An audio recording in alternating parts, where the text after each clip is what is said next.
Love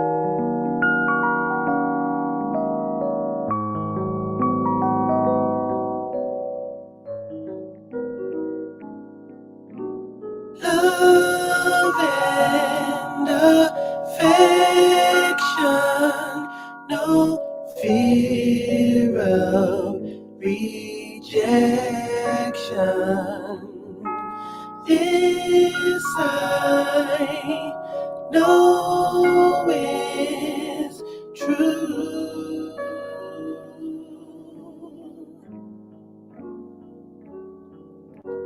Peace and contentment, no need for resentment. This I found in you. This I found in you.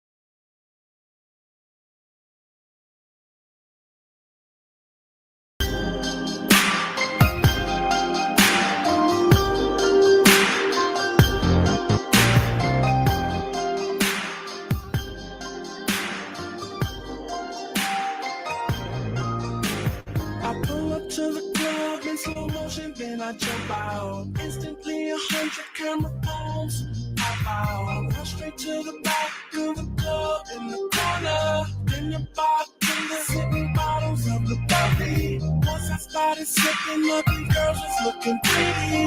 Then I saw one that caught my eye. Wore a baby doll shirt across the chest, a red kiss me. I'm skinny jeans, the girl's so fine. Some people say that this girl has a bad reputation.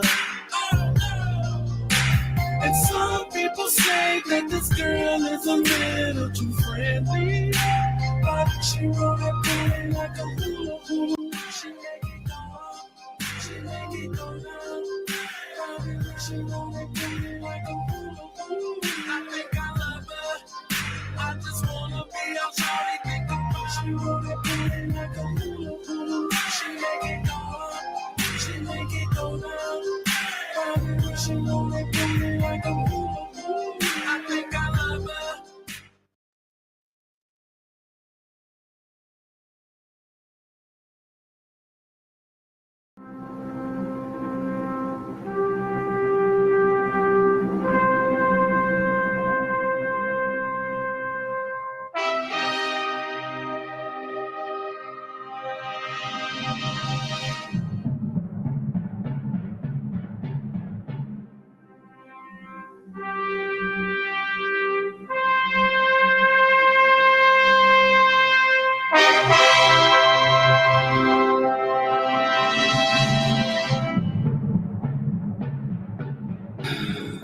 But I know that there's more. More for you, more for us. DJ discretion. Flow still sick, I ain't talking the pandemic. DJ discretion. Flow still sick, I ain't talking the pandemic. DJ discretion. Flow still sick, I ain't talking the pandemic.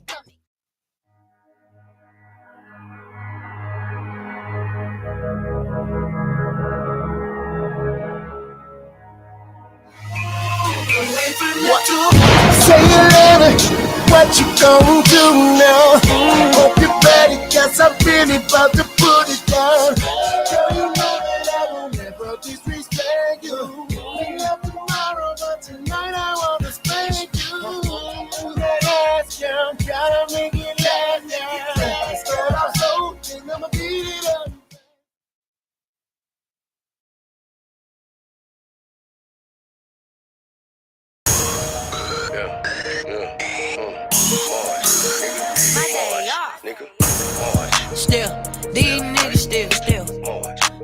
talking about the same shit still.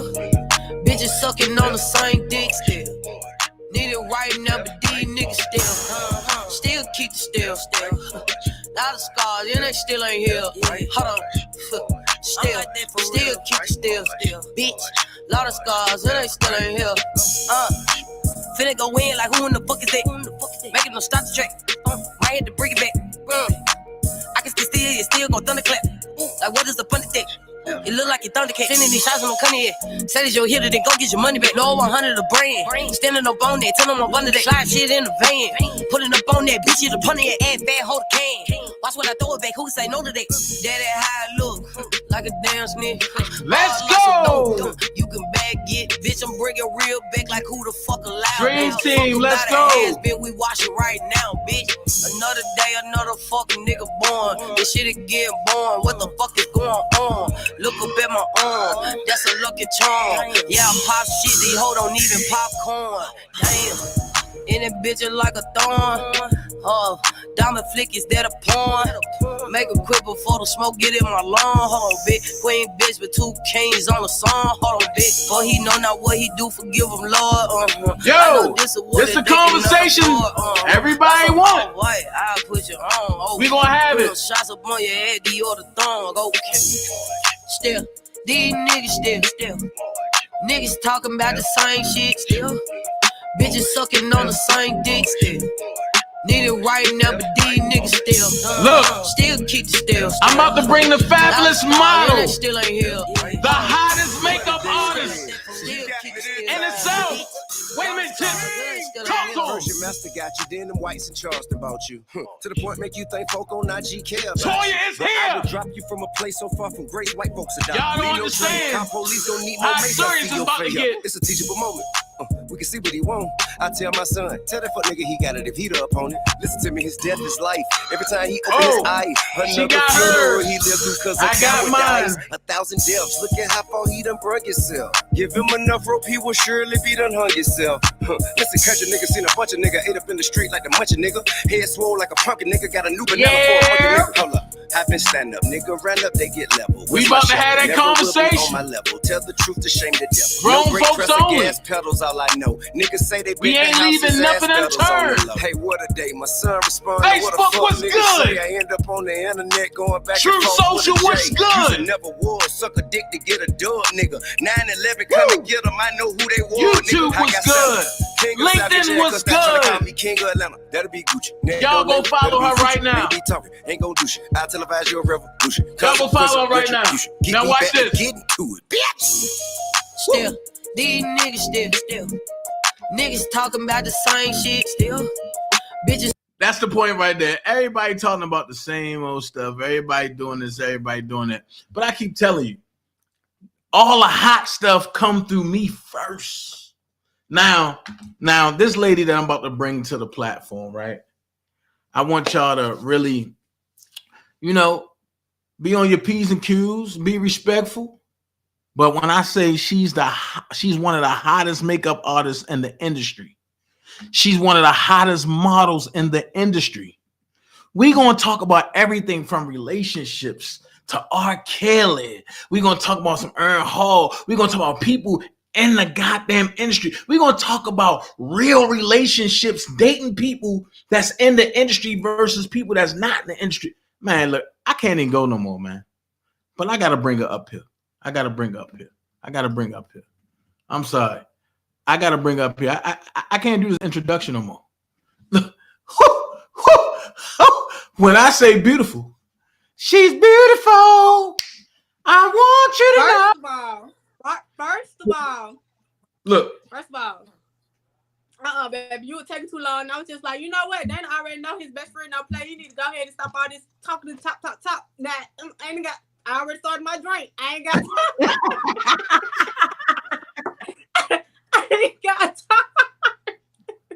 Now where? Oh my God, he finna drag this out all the way. It's gonna be longer than I-75, and I don't got time. Look, can y'all hear her? I need everybody to say, what up, Toya? Say, what up, Toya? What's up, y'all? Say, what's up, Toya? Boyfriend back here? It's my man for tonight.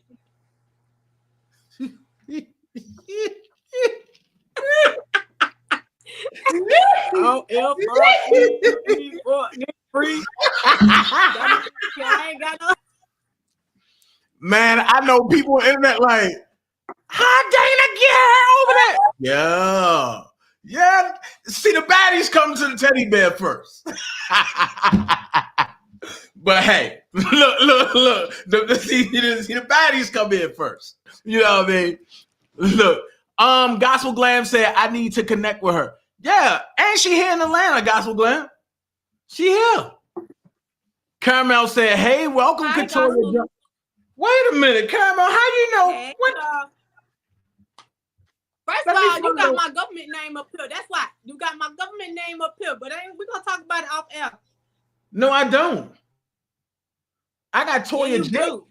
I got Toya J. Well, baby, I don't know. It's up there, Toya Jones, but it don't matter. It don't matter. And no, you ain't Cash Jones. You ain't that. No, you ain't that. But hey, let's get into it, Toy, because we got a long way. We got to go longer than 285 and 75 stretch corridors. However, let's go there. I ain't ready. Please don't piss me off tonight. Please don't piss me off. I love my best friend. We go in. Look. Listen, y'all. We have conversations, like we have debates on the phone, and Dana could piss me off so bad, and I be just like, all right, bro, I don't even want to talk to you no more. Like, because you trying to tell me I'm feeling a certain type of way that I know I ain't feeling. I'm trying to tell you, no, I'm not feeling that type of way. No, that's not that. But, you know, we just go back and forth, but that's all love. So let's jump into it. I think the first segment I want to talk about is the industry. Okay. With you dealing with all type of people in the industry, what's some of the things that what's some of the things that you saw other folks do in the industry without going too far out there, but what's some of the things that you saw like A-list celebrities do and try to attract different people so that way they can get them like under their wing? They always want something for free. Every celebrity I have come in contact with or have dealt with, they always want something for free. And then they'll sell you all these dreams, like they're gonna put you on and they're gonna do this, they're gonna do that, and it never fails. They don't come through with it. It's just they always want something for free, and they try to use their brands to get you to be up under their wings so they can basically use you. They don't like to pay for nothing. They don't like to pay for nothing at all. They want everything given to them because of their platform and because of their name. And I work with a lot of people in the industry, and you'll see yourself in the limelight, but they don't recognize you unless you got to know people. And it's a lot of favoritism in the industry. So they show a lot of favoritism, and if you ain't careful, you'll be subjected to that negative energy that they putting out there, because they're not really trying to put you on. They trying to make their stuff look good. They're not trying to help you get to the next level. They want to see you doing good, but they don't want to see you doing better than them. And that's the downfall in the whole little cliquey stuff that be in the industry. That's why I wanted to fall back and get behind the scenes, because you'll catch yourself doing things that you don't normally do or don't want to do, that you will regret trying to be on top in the industry. Facts. So with seeing that and knowing that, did it teach you how to maneuver different from the first time you actually got into the industry versus you being seasoned in the industry now? Mm-hmm. Mm-hmm. Definitely. Move different, swerve different. You don't just move this way. You go. You got to swerve. You got to duck and dive. Like you. I won't go too deep, but right. It's a lot. It's a lot. So you got to be careful too, because it's really, really tricky. You got to be very, very, very, very careful. Like all that stuff that's in the news about people selling their souls and doing all this, true. For riches, true. It's true. It's true. I tried to tell them, but you always gonna have your good crew. You always gonna have your gray area crew, and you always gonna have your haters. And some people be like, oh, but the haters there be like, oh, Dana, how do he know this person? How do you know that person? And I just be laughing, and because it's like when I start advocating, and I'm going to jump into the R. Kelly thing. When I start advocating and for Robert Kelly, a lot of people's like, oh no, he don't know him. He don't do this and that. A lot of people know that I don't really just jump out there and show you everything. But you was there the last time somebody was like, oh, Dana don't know somebody. And then we had an episode on Love and Hip Hop, and Scrappy was like, nah, fuck this and this and this. And then everybody grabbed me and was like, Dana, you good? And you was like, hold on. I thought y'all said Dana. You know what I'm saying? And then we all went to go eat after that. So I'm just like, man, like, I just be laughing. Like, only if people knew that what they look at as a celebrity is a regular person to us. Regular person.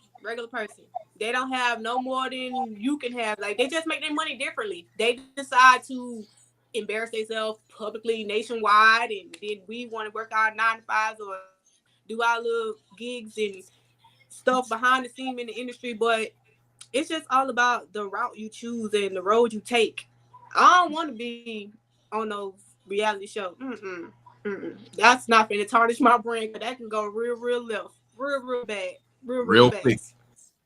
Yeah. So as far as doing makeup for folks, because I know it's an art to doing makeup, and I seen you beat a lot of faces.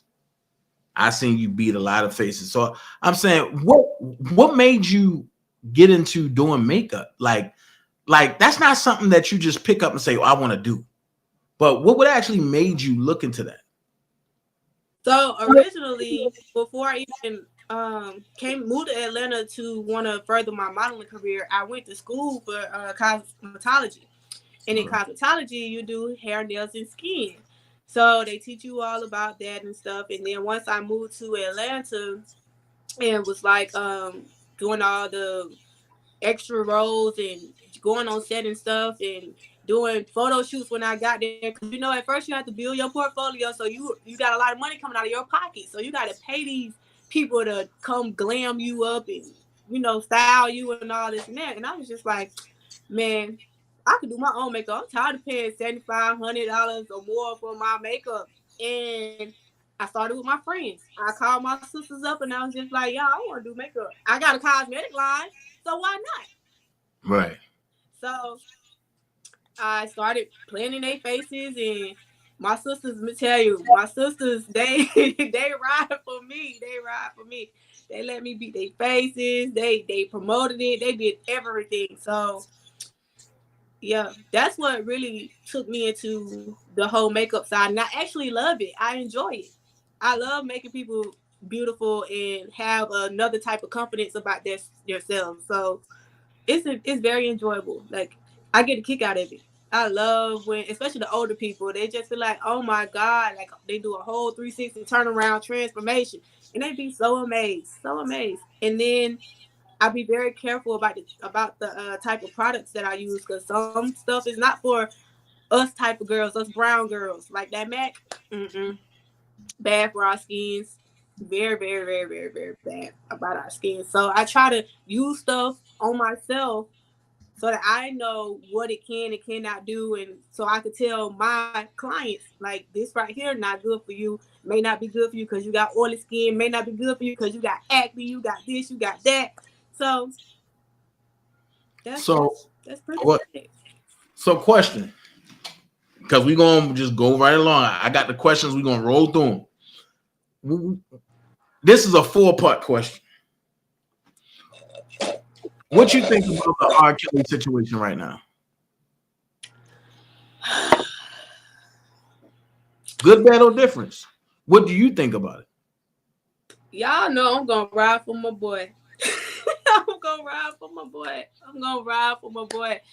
I feel like if it was as deep as it is, or what they're trying to make it seem, it would have came out years ago.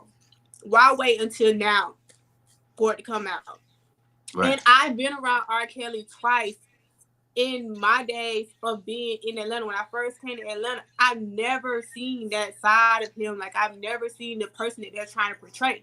I never, ever.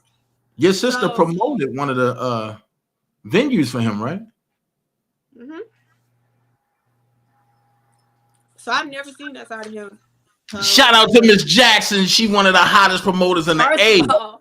First of all, baby. I'm gonna rock my boy when he get out and he have a concert. I'm gonna be there, front and center. I'm gonna be there, front and center. So I just feel like the parents should have been attacked, like targeted too, because he didn't do that alone. When the money stopped, that's when I feel like all this bogus stuff started to come out. So you said that he. All right. So let's ask this question. Now that Kim Fox is faced with under the gun, she's saying that she asked for another 30 days before she dropped the state cases on him, right? Or before she determined if she dropped the state cases. All of them are now arguing about that.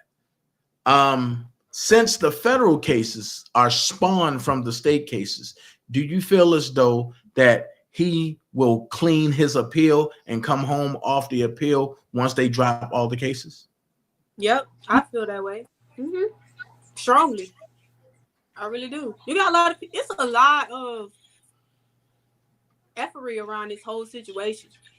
Right. A whole lot of effery. A whole lot of it. A whole lot of effort. I feel like he's gonna beat it, and I feel like he's gonna come home, and I feel like this genius is about to break the internet with the new music. I know he got some fire. I know he ain't just been sitting there depressed and lonely, so I know he got some fire he finna break out. So did you feel as though? So Rob have a golden heart. Do you think this Robert that we're going to see soon, do you think he's going to allow anybody that accused him of anything back around him? Nah. Mm-mm. And if he do, he'll be stupid. He will be very stupid too. But no, I don't feel like that. How long he been down? About 3 years? 4. 4. Okay. Dang, it don't even seem like that long. But yeah, I feel like he's had time to think about this stuff, come up with a different plan, come up with a whole nother, like, clean his whole slate. I just hope he come out and do a whole 360 and build a different team, build a stronger team, because the team that he had, that's foolery. Like, those wasn't his real friends or people that was really riding for him or for him. Those were people that was just around with him for the things that he was doing for them or could do for them.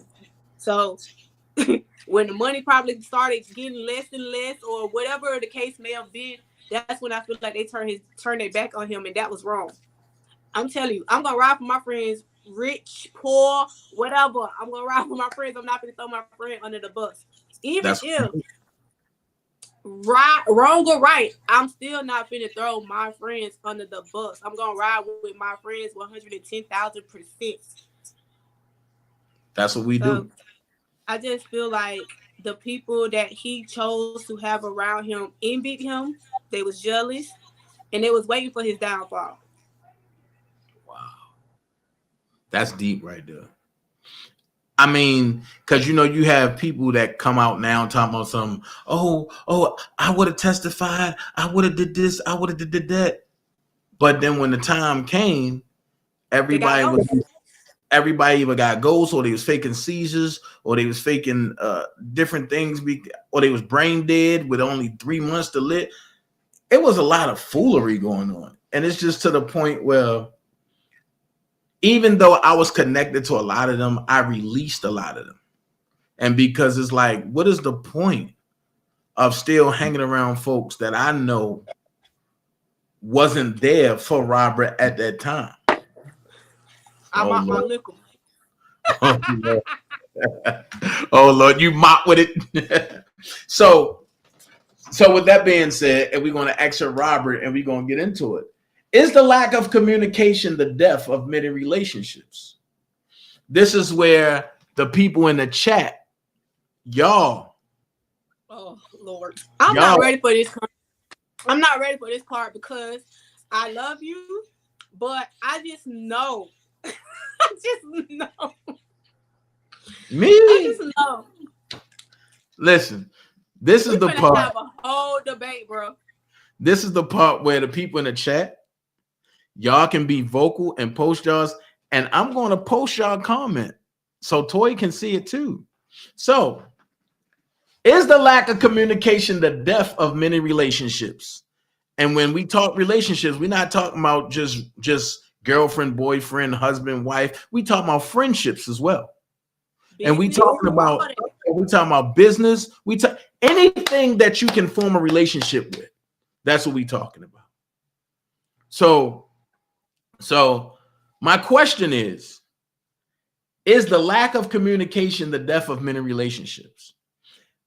I'll start it off. My take is I believe so. Because when you don't have no communication, you don't know what the other person is thinking. Therefore, let's go ahead. If I have a business and you my business partner, and I'm running ideas past you and you not saying nothing, I don't know how to move around you because I don't know what you're thinking. So at the end of the day, being silent is not always good. Especially when you have a relationship of whatever said sort that you're having.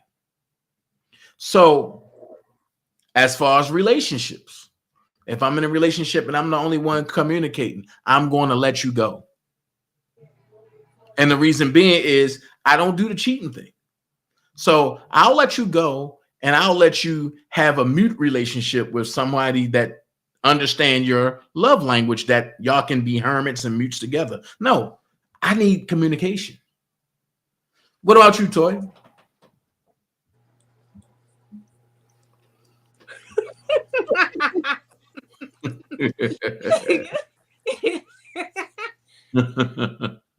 Hold on, wait. These comments coming in. Hold on, wait a minute. Okay. Nope. He won't let them come around. Okay, that's our Kelly. Hey, Kelly. Hold on. What up, Tomorrow Leader Sports Network? Gospel Glam said. Back to the people. Gospel Glam said, "How can two walk together except they agree?" Okay. Tomorrow Leader Sports Network said, "Yes, sir. Keep folks out your house." Facts. Proud of you, Dana. Okay, no problem. Yeah, you know how we do, and we got to switch it up for the haters. How can a relationship be established if there's no communication? Let's talk about it. How can a relationship be established if there's no communication?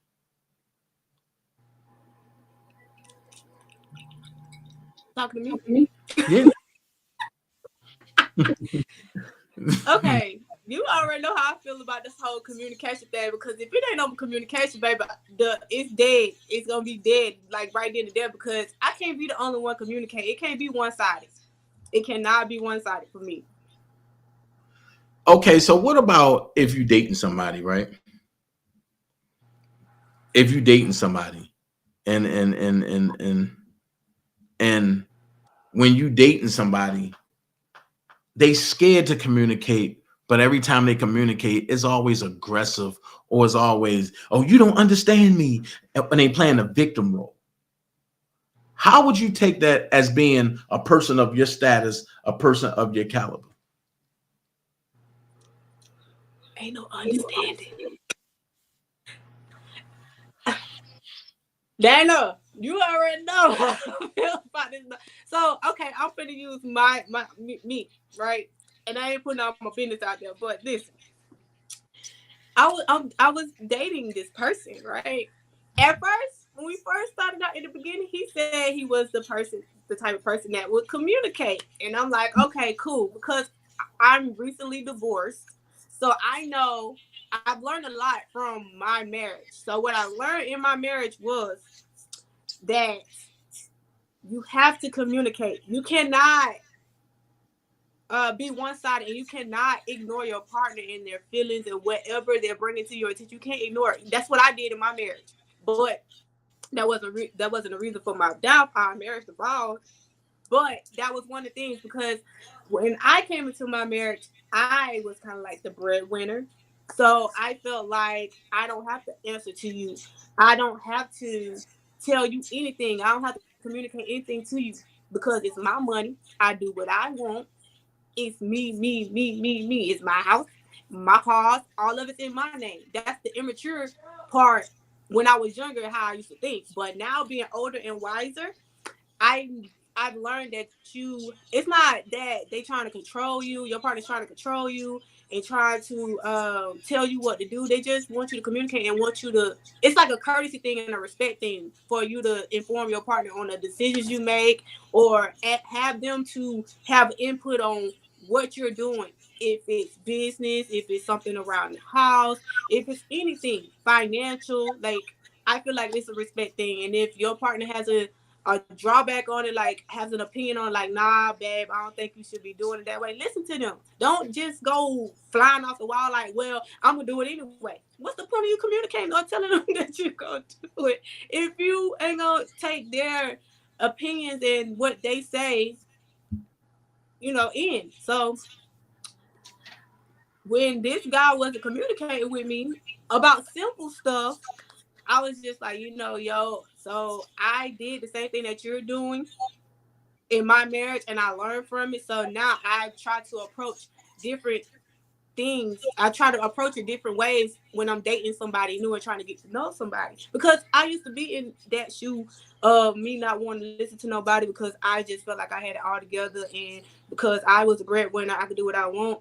So I feel like him being older than me is why he feel like he had some type of leverage over me, because he's stuck in his ways of how he grew up and how he operates. So his way of communicating wasn't my type of communicating. Like, he'll go all day without talking to me and then hit me up late at night, be like, well, hey babe, how you doing? Nigga, what? How you go all day without talking to your partner? I don't understand that. How you go, and I guess some men want us to be mind readers. I can't read your fucking mind. And then you're not answering the phone when I call.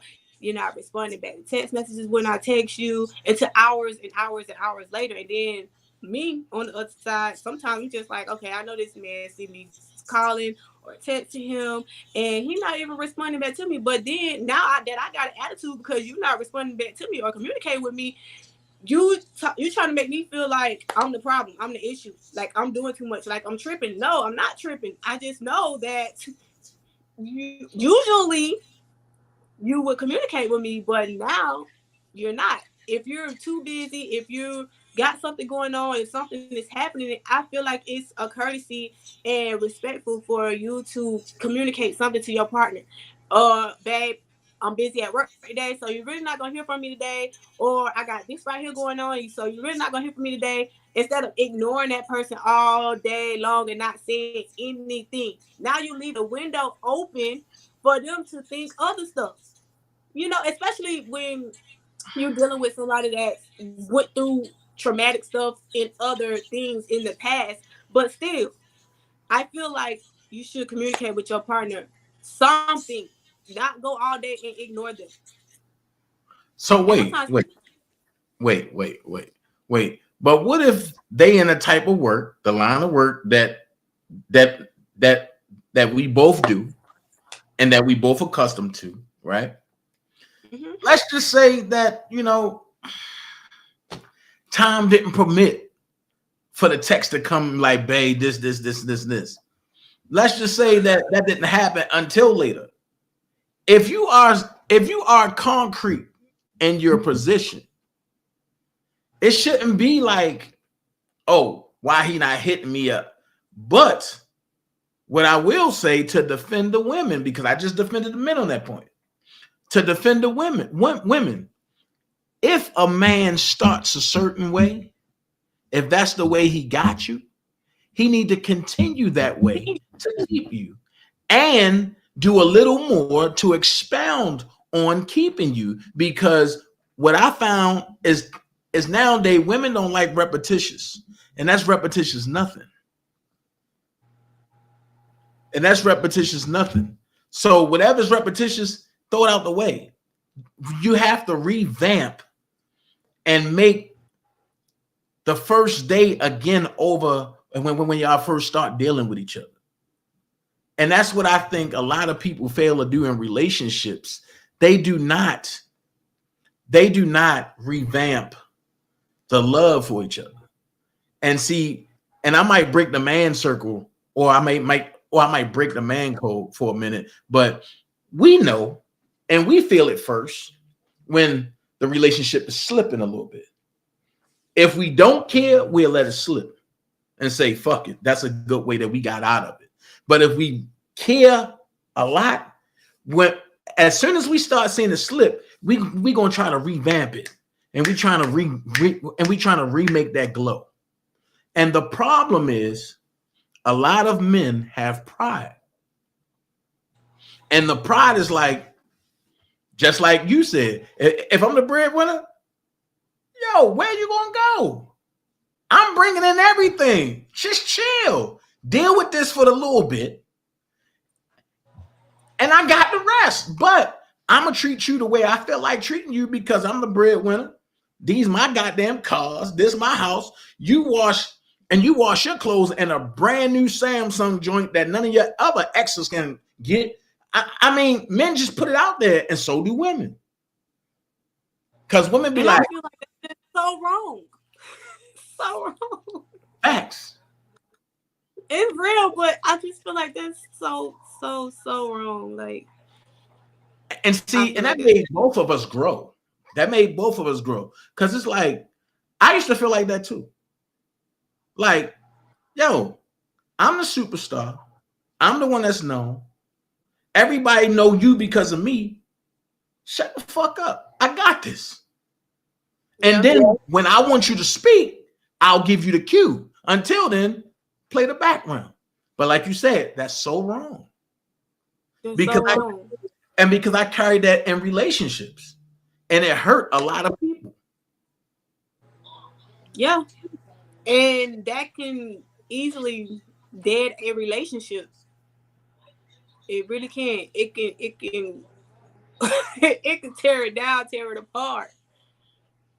So with that being said, I don't think I even want to date anymore right now. I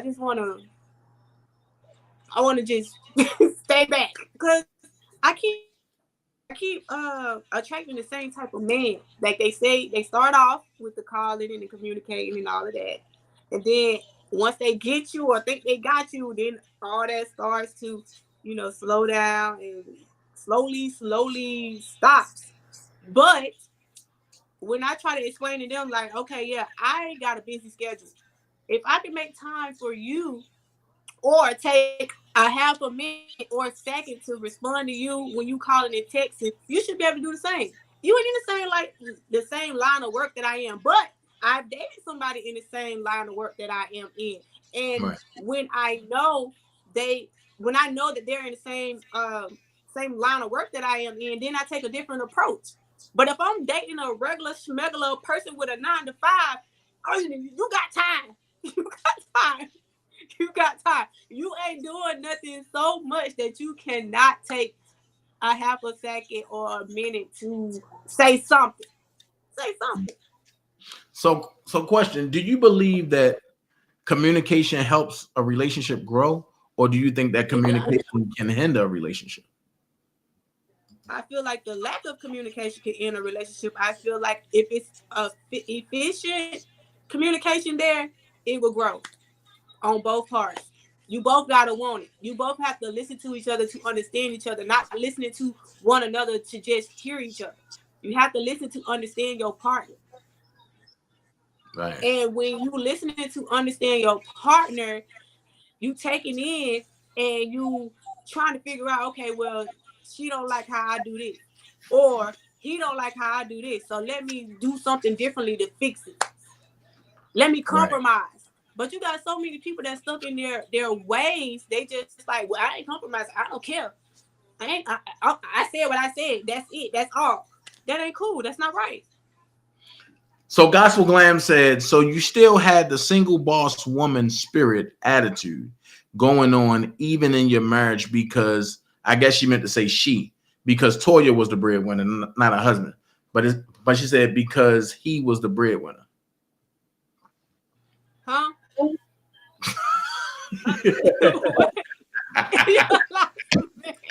I know how what? Gospel Glam says, so you still had that single boss woman spirit attitude going on even in your marriage because you was the breadwinner. Okay, so I had that going on we was married 5 years. So for the first year, I had that mentality. And then after us learning each other and being around each other and going to counseling, then that's when it took a turn. But my husband was a cheater, very much so. So when I tried to let that guard down and try to compromise and be submissive and stuff like that, that's when I found out he was cheating and stuff. That's when that whole boss, I'm the shit and all that came back, and it came back full force. Cause right now, bitch, you out here cheating on me. You out here laying up with this person, that person. You out here with this model, that model. They contact me on social media. They inbox me. They sending me pictures. They sending me videos. You're embarrassing me now. So now you can't say nothing to me. I don't want to hear shit you got to say. All I'm finna do is boss up on you. So question, why is it that men and women cheat with the opposite sex or sometimes the same sex? And when they cheat, they downgrade. Why don't they upgrade with who they cheating with? That always been my that'd be my question too. Like I'm gonna take you for example. Everybody know you look like Tony Braxton a little bit, right? So if he got you and you look like Tony Braxton, why are you cheating with somebody that look like Freddie Jackson? I never understood it. You know what I mean? Yo, and you gotta cheat with somebody that's better. You know what I'm saying? And that's the crazy part about it. Like, are you cheating with someone less caliber of what you have or have at home? And because you know that it's an ego thing and that you can always try to flip the script and be like, look, babe, she nothing. You my everything. She's nothing. Or he's nothing. You know what I mean? But the thing with my husband was he could get caught. Like I could have all the receipts. The nigga still be lying. Still be lying. Like, and it be right there in his face. Like it be right there. And he was still lying. And we started counseling. We went to 3 different counselors, right? And every single time we went to counseling, we did like one session with each counselor because each counselor asked this man, well, why did you cheat on your wife? And every single time they asked him that, he would tell them, oh, well, I don't know how to love her because my mama wasn't in my life. Or I don't know. How are you, a 30-some-year-old man, giving these type of responses? That sounds so elementary to me. But you know what? That could be a key. If a man was never loved in their life, how can they love you if they don't know what love is? Bro, no. This man is 30-some years old and he don't date enough women to know how to treat a woman and to know how a woman want to be treated. This ain't got nothing to do with his mama. Nothing. That's nothing. No. Just because you date women don't mean you love women. You could just be dating just to have sex. You could be dating just to try to fill a void. But what happens? Let's just go here. What if you dating to fill a void and that void can't be filled? Then what? That means you done got into something serious, like i.e. marriage, and you ain't ready for it, but you know you ain't qualified to have this piece of the pie. You ain't qualified to have it, but God intervened some kind of way and said, you know what? I'm going to make Cupid love both of y'all. So now that God has intervened some kind of way and y'all loving on each other for the time being, why don't you treasure that instead of trying to, well, I'm going to go cheat. I'm going to go see if the grass is green on the other side. Negro, it's not.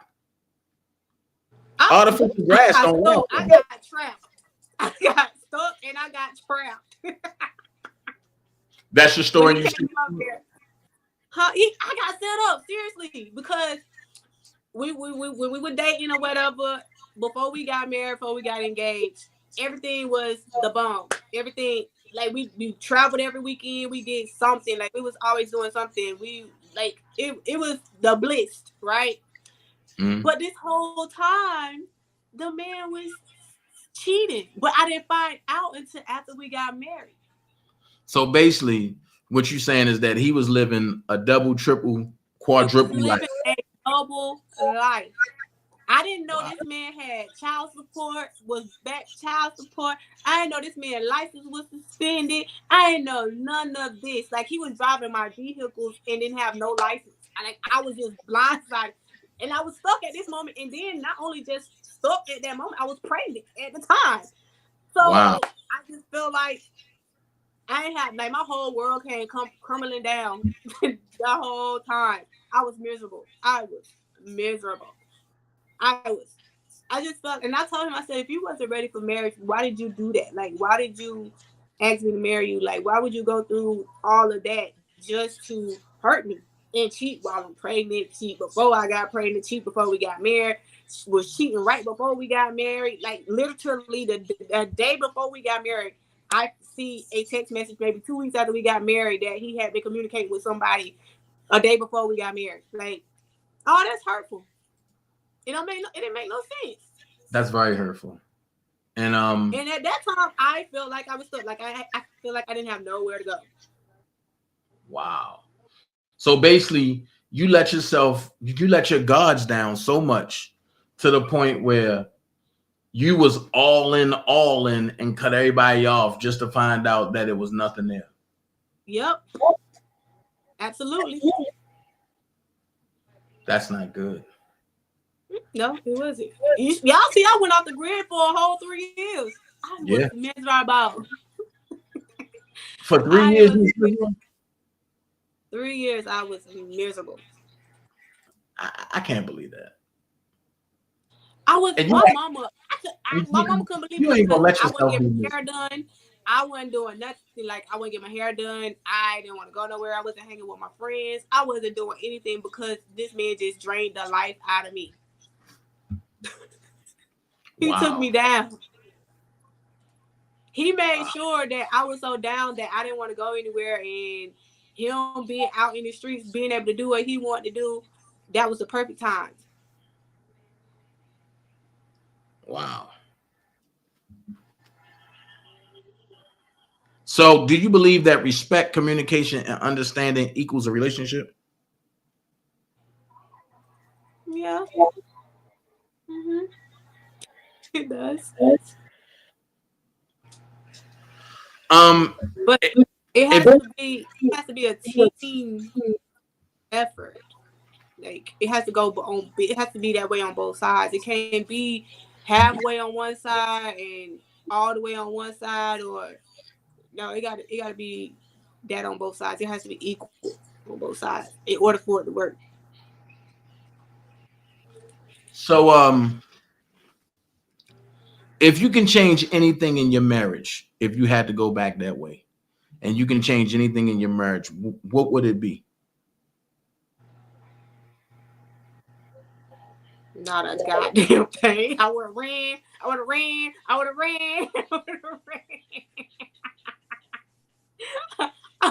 wouldn't even went down that road with him. I wouldn't even took that lifelong commitment with him in the beginning. if I knew what I know now before. So I would have changed. I would have kept him in the friend zone. Is what I would have did. So if I could go back, I would have kept him in the friend zone. Why? So it's nothing that you. So basically, and you would have just threw away your whole marriage, knowing what you know now. You just say, "Nah, I wouldn't have dealt with it." Yeah, I wouldn't have dealt with it at all. Because now I feel like, and it's me. I have to continue to work on me. Now I feel like I'm damaged. And when I meet certain people now, my guard's so up right now. If I sense anything that reminds me of something that I dealt with in my marriage, I'm done. I'm gone. So check just it. Like that. Lower TT said, my big brothers won't let me date because they are very overprotective and they tell me no man is good for me. I think that's dangerous. What do you think about that? What did she say? I didn't hear. I was always trying to read the comments. What did you say, baby? Yeah, she said, my big brothers won't let me date because they are very overprotective and they tell me no man is good for me. I think that's a dangerous way of living. That is a very dangerous way of living. Very, very dangerous way of living. So, are your brothers do your brothers want to be your man? Like, I'm confused. That's very dangerous. I would not. That's weird to me. If my brother was still living, even when my brother was living, he was the baby, but he would try to play that whole big brother role of you can't talk to this person, you can't talk to that person. I used to be looking at him sideways like, what the fuck you mean? Like, it's weird. Like, it's weird for a brother to step into that type of role because are you feeling me? Are you jealous? Or what you got going on? Like, That's weird. That's so weird. All right, so Chris Terry said, Baby, don't let your brothers have that kind of control over your life, your love life. She said, Get somebody else to do it. So Chris Terry, go date because do they date? Do they have a wife? Do they have a girlfriend? Like, what they got going on? You ain't trying to control their happiness and what they got going on, who they talk to. So I feel like, are you old enough to date? That's the only way I feel like your brothers should be so protective of you not dating nobody or wanting you to date anybody if you're young. But if you grown, girl, enjoy your life, date, and be happy. Enjoy yourself. You only get one life. You cannot go through this life being miserable because of what your brothers done put in your head and what they thinking. Better go get you some vitamin D. So Chris, Lord have mercy. You got to drink on that. It ain't nothing like that good old vitamin D, baby. Baby, better go get some, baby. Better go get some vitamin D, baby. Better let somebody swim in that ocean. Get them cobwebs up out of there. Don't be listening to your brothers. So Chris Terry said, communication is the key to unlock the doors of happiness. Without having simple conversations, we'll always make it harder in any relationship. What you think about that? I can agree and disagree with that. I agree.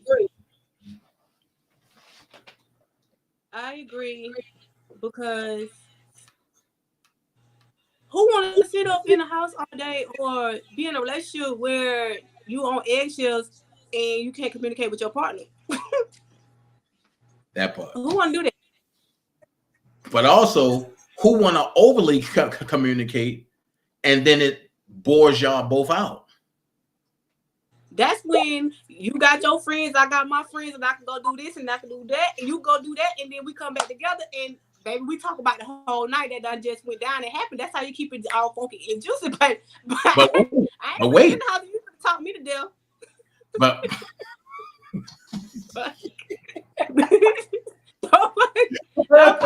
don't call me all day. Just call me enough Don't text me all day. Just text me enough. I'm But, gonna see you when I but get wait, home. now you contradicting yourself because you just sitting there You saying. about to say that. I knew you about to say that. I mean, I know you about to say that. now you contradicting yourself because you was like, he ain't called me all day. No, bro, no. I said no. What I said was call me enough and text me enough. Not go all day and not talk to me. Period. Okay, so Carmel said I can't comment on this topic. I'm taking notes. Fuck you mean? So what is calling you enough? Well, TT, let me tell you, TT, tell your brothers, you just turned 20. Tell your brothers it's time for you to be let go. So you go get you some vitamin D. I'm telling you, you better live your life. Like there's the funnest part of your lifespan is in your 20s for a woman. It's in your 20s. That's when you get out of high school, going into college. That's when you have to explore and enjoy. I'm just telling you, that's when you make all the mistakes. And when you get towards your 30s, in your 30s, that's when you kind of like being seasoned and you kind of like trying to get it together and pulling it together. Girl, enjoy yourself. Don't be worried about your brothers. Matter of fact, you ain't even got to tell them everything. You don't know how to lie. You don't know how to sneak around. Like, with your friends. Lord have mercy. Toya bad. She telling people to lie. For real. Okay, you better go get you some vitamin D. So, question: Tomorrow Leader Sports Network is married, and he said, when you see those red flags with a new partner that you saw before, and the same things are happening, time's up. Sorry, I kept you. If he starts that way, keep it going the same way. Who? Somebody just said. Hold on. Wait. It's too much going on. I'm reading comments just popping up. Wait. Somebody said. Toya J, yeah. J, would you be mad if your child's father don't pay child support and abandon their kids? So, one thing I can say about my ex-husband, he is there for his child, the one that we have together, and he's also still there for my daughter that I had before us. Like he treats her, and he treats both of them really, really well. So I don't believe in child support. And I have my reasons, my own personal reasons why I don't believe in child support. And I don't feel like you have to get the government and stuff involved to get a man to take care of their child. I ain't got time to be chasing nobody for no money. If I call, well, most times I don't even have to call. But if I call in Majestic or London needs something, it's there. It's done. He don't allow what me and him went through and how I feel about him coming between what he does for the kids. So I'm gonna say this. I wouldn't be. I'm gonna say this. That person that's commenting is nothing but a Dana J dick hugger. And I'm gonna go on record. I'm gonna say that. That's one of the haters. And the thing is that they try to bring up situations that don't involve them. Turn that off. That involves me and my son, right? So that's your baby mama? No. Oh. That's somebody that want to be with my baby mama. Like, I don't care. You know what I mean? It's one of those. It's one of the stalker joints. Oh, so well, I can't relate. So don't ask me because I can't relate. So I'm gonna ask you this. You and your husband broke up, right? Y'all divorced, fine. So if somebody from the internet contacted you 10 years from now about your husband trying to get dirt, would you entertain that conversation? No, not at all. Mm-mm. Would you think it's kind of weird? I would feel like it's very weird. And I'd be like, what the else? Like 10 years. Like what are you trying to accomplish? Like, what are you trying to do with the information that you're trying to get out of me, that you're not going to get out of me, but still, like, what's the purpose? Get somebody else to do it. Not me. Because even though my husband did what he did to me, honestly, I'm going to still ride for him. 110,000%. So. And that's the difference between real people and the fake folks. Because no matter what my son mother do or did, my son would never know because I would never expose that to him. I'll take all the heat. But at the end of the day, these are people, watch this, who molested their kids as babies. These are people, but that's trying to comment, that's trying to get your attention. These are people that at 38 years old, they were dating a 14-year-old. These are people who we see on the internet as super fans and calling themselves R. Kelly Jr., but doing everything that the government is alleging that R. Kelly was doing. These are people who kill 5-year-old babies. The people that you see being timed out are the ones that we call terrorists.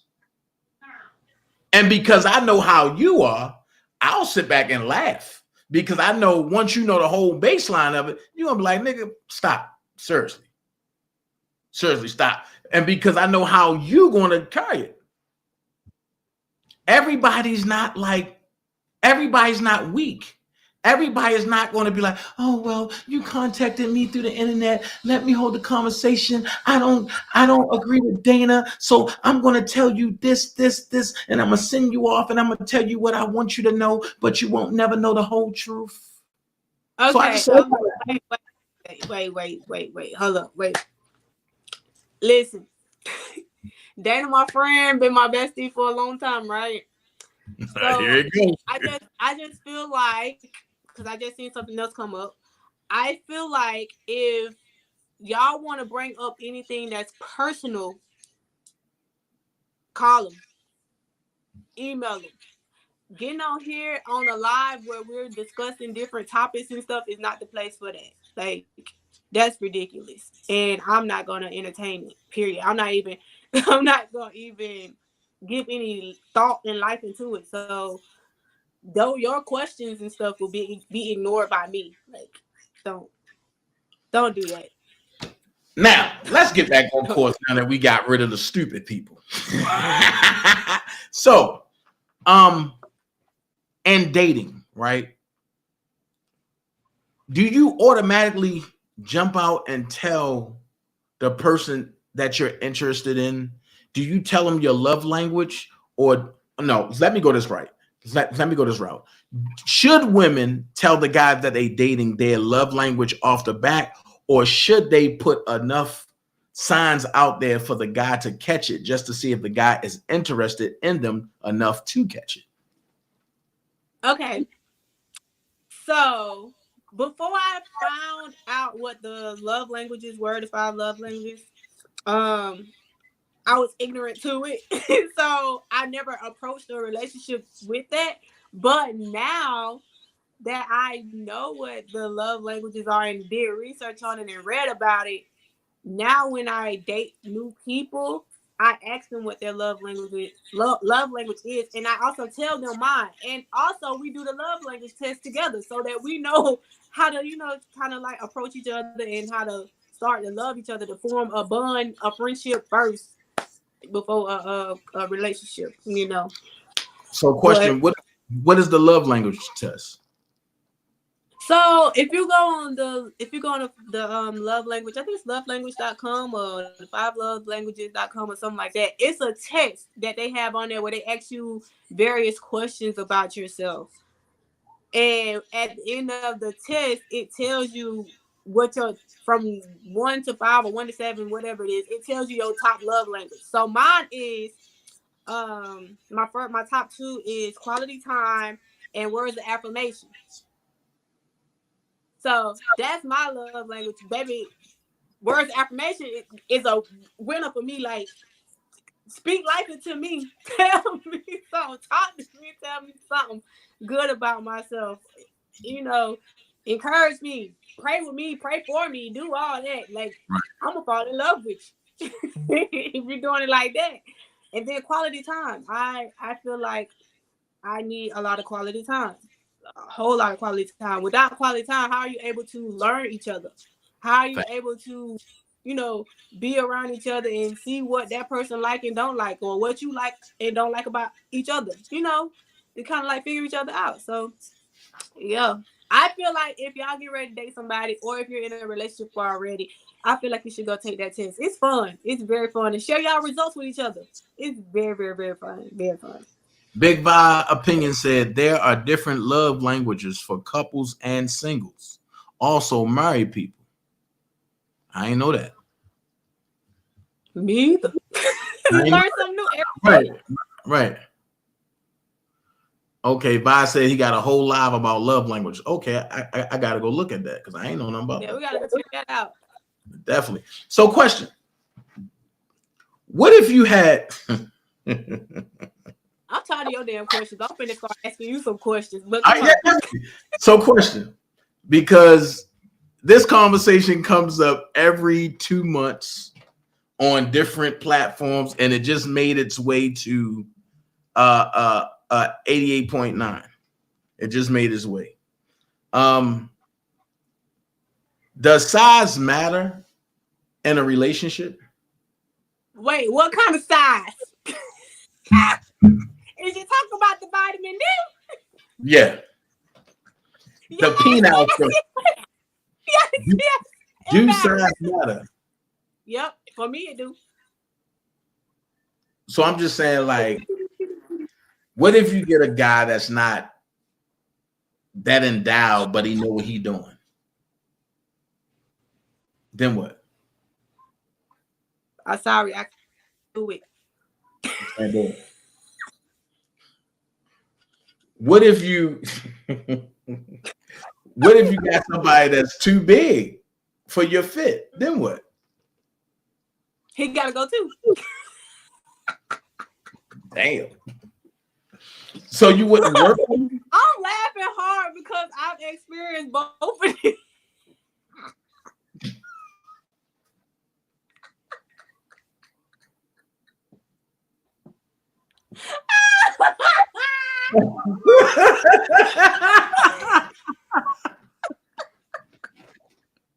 Dana,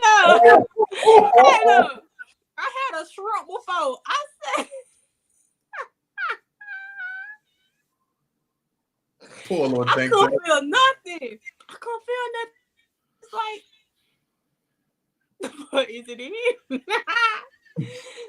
Oh, when I left, that nigga was on block. Delete. Did you say, was it in? I couldn't feel nothing.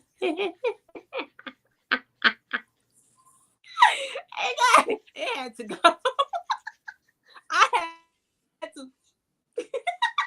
Was you adjusting? I mean, like, you couldn't feel nothing. Man, look, we did different positions. It's like, I couldn't feel it. It was so short, it kept falling out. Oh my.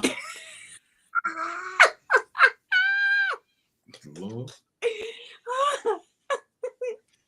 Then I had a King Kong. I was like, oh what? We ain't my period on. Why not? I mean, wait a minute. Why lie about it? I mean,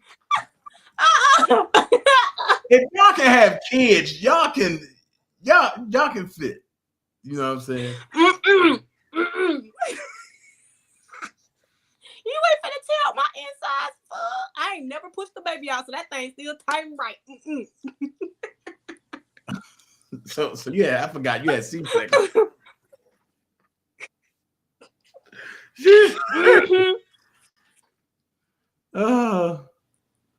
Oh my God.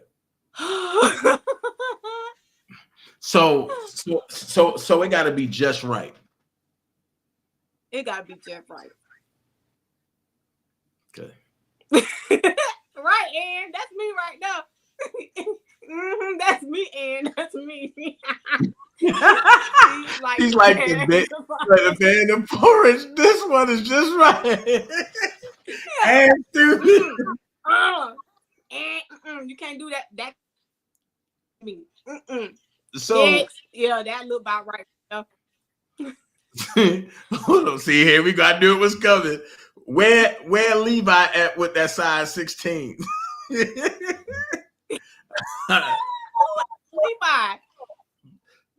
That's somebody we call our uncle.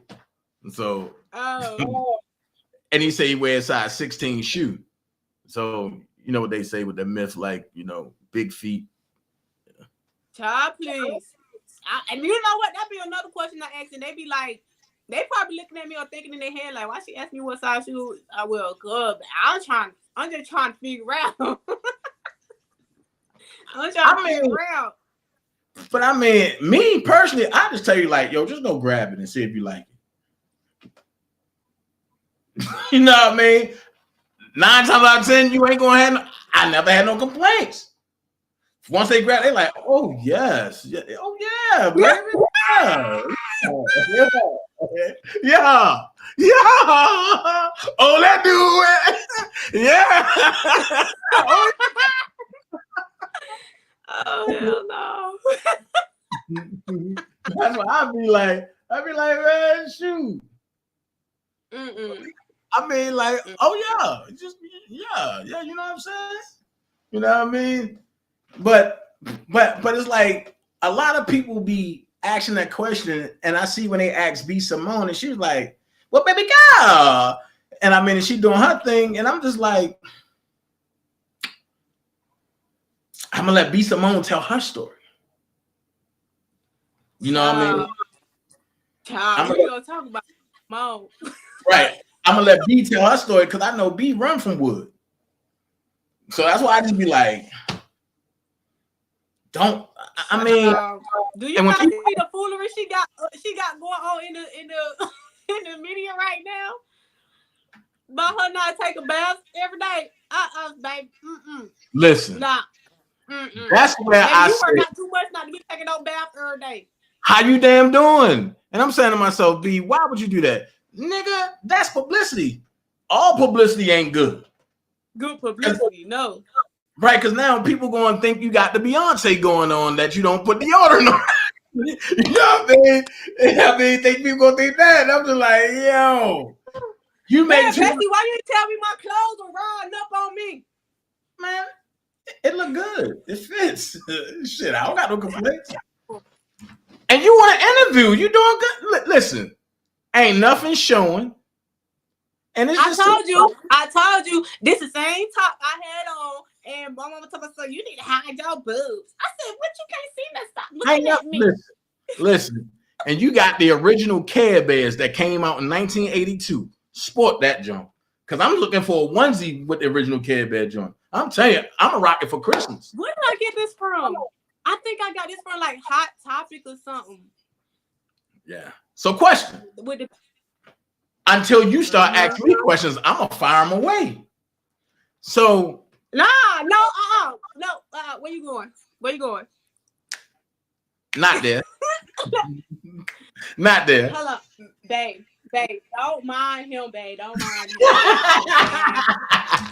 him. Listen, for the people who's gone through this, because people have asked me this, and I've gave different answers to different people, right? If you are friends with somebody, right? And they in the friend zone, but they cool. And everything you want in a mate, that friend have, but it's that friend zone that you scared to cross. For people that are willing to cross them boundaries, do you think that they can remain friends if things go left? No. Why?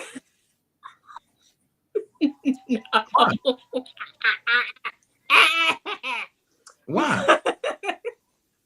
Okay, I've had this experience before, and we was the best of friends, and I hate that we crossed that line, because once we crossed that line, it became very, very toxic, very, very toxic. Now you, okay, so when you're friends with somebody, you only see that friendship, that friendly side of them. When you're in a relationship with them, or to see what's really going on with them, what they're really battling with. What you see other things, you see a different side.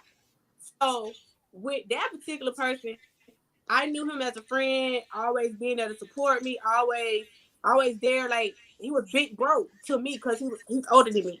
Right. But when we crossed that line, I started to see all the stuff that he used to talk to me about girls he was dating and what they was doing and all this and that. And I was just like, well, shit, I don't want to deal with this because now I'm seeing it. You tried to me as your friend, you was trying to make it seem like you this good person and you got it all figured out and you got it going on. But now that I'm in the position that the women that you dated is in, you crazy. So now we can't even be friends. Like it was so much stuff happened when we started dating each other, and it became very, very toxic. And even after we split, I ain't want nothing else to do with him because I seen a whole totally different side of him that I never saw before.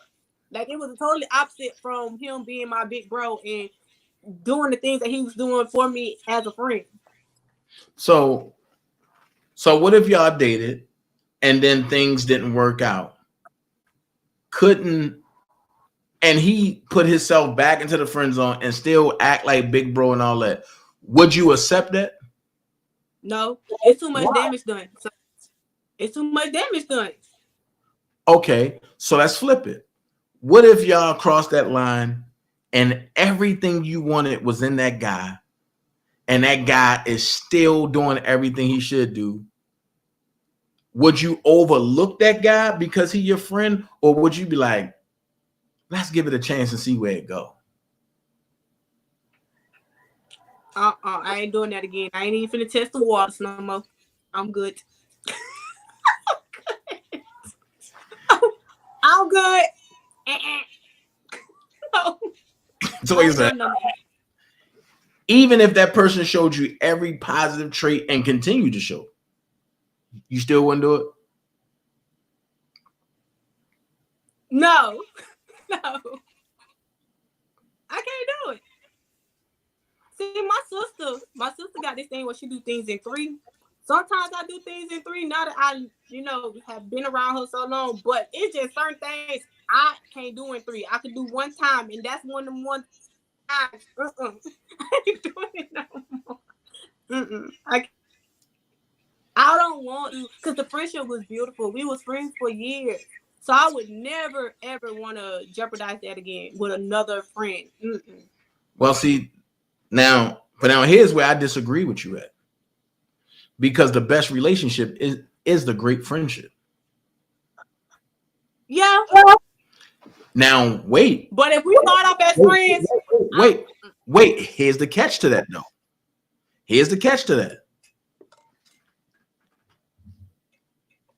The best relationship is the one with a great friendship.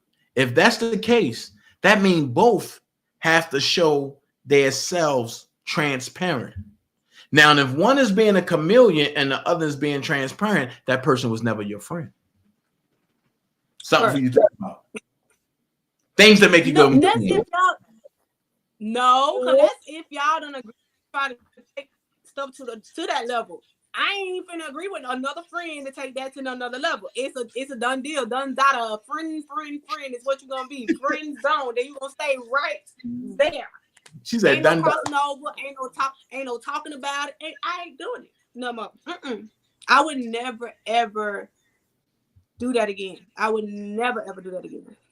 And they say don't say never. I ain't never ever doing that again. So let me ask you this: When is it too early to have sex with the person that you're dealing with? Well, because I'm gonna be honest with you. I know some folks, including myself, some of us had some one-night stands and things worked out perfect for a minute. Some of us waited 3 months and shit went sour. Some of us waited 6 months and we got some on the side, but some of us waited 6 months for that one and shit ain't never matriculated. So I feel like when is the perfect time? It depends on that person. It depends. It depends. It depends because the guy that I call my soulmate, that is my soulmate. When we met, I think we have been talking maybe 2 or 3 days before and it turned into almost 3 years. So it depends on the person. And we still have, now that's one person I am still friends with to this day. Still love him to this day. Like, that ain't going nowhere. That's my baby. That's my baby. But, So you think when the time right, y'all two will make it the great thing again, and y'all will be happy, and you'll be able to get past some things. But I'm not waiting. I'm not banking on that either. But we are always going to be friends. We're good friends. We and him are very, very good friends. Best friends. Yep, that's my dog. Road dog. Road dog for life. So, Toya, come on with your questions. Because I know you about to fly away. Shut up. So, you was recently dating somebody, right? Or whatever. And you said that you stopped talking to the girl because she don't communicate. So, I want to know, the people want to know. Let's do it. Let's get the male side. Let's do it. What was the deal breaker for you to cut her completely off? For the deal breaker for me was the same thing as you. Like, if I'm texting you and we texting heavy in the beginning, then it's like it starts slacking off. But then you hit me like, yo, what you doing? Yo, let's smash. Yo, let's do this. And everything is in the later part of the day. I let it go on because I understand kids were involved and stuff like that, right? But it's just something. Tell your mama to go walk in front of a bus. I'm listening. I'm listening. Hey, Dana, you cannot. You know I got no filter. No, but I ain't worried about that. But it's like where there's no communication for me, you giving me signals where I can think about things, I can act on things that I think about, and I'm a thinker, and I'm constantly thinking. So it's like the booty is good, but the communication bullshit. So with that being said, I don't need that. I don't need a half-ass situation. If you're going to deal with me, you're going to deal with me the strong way, the long way, and the whole way. Because that's how I'm going to carry it when it comes to you. If not, bye. I pop in Tony Braxton, unbreak my heart.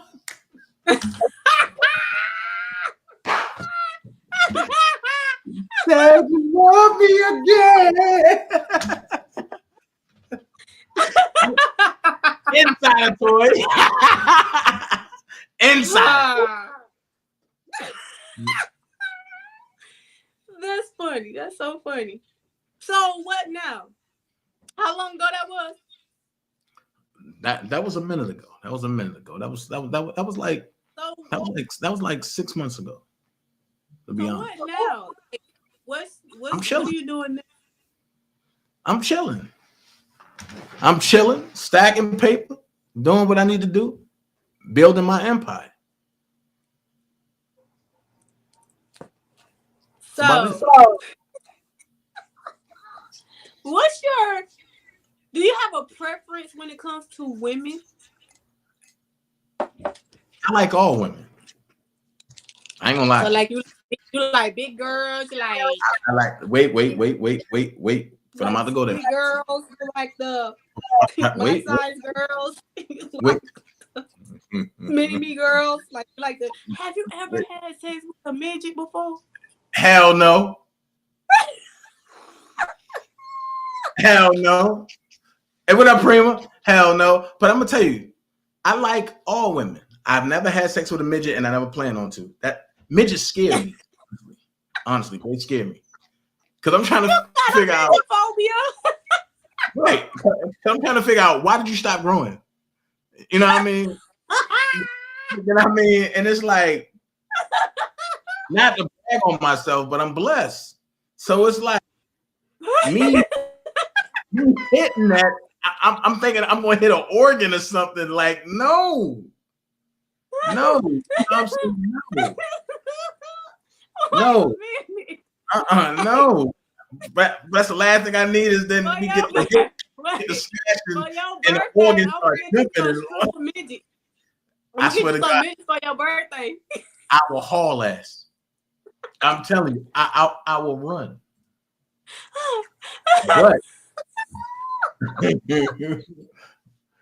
But I like all women. I like them. I like thick women. I've dealt with some fat women. I dealt with some skinny women. I dealt with some ugly women. But I kind of like them. Like, I love them with a lot of tattoos. I'm a tattoo man.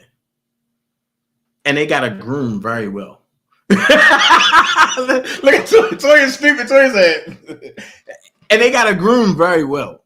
So it's like, once that go on, and I see that, and I see you're a go-getter, and I see you business-minded, that's what attracts me. That's sexy to me.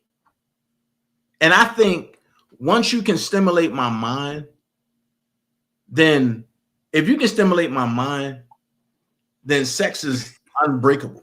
And we can go to different planes if you want to. I'm laughing at EJ. Oh, Lord. I killed myself to live with it. Hey, Prima, get EJ, Prima. Lord have mercy.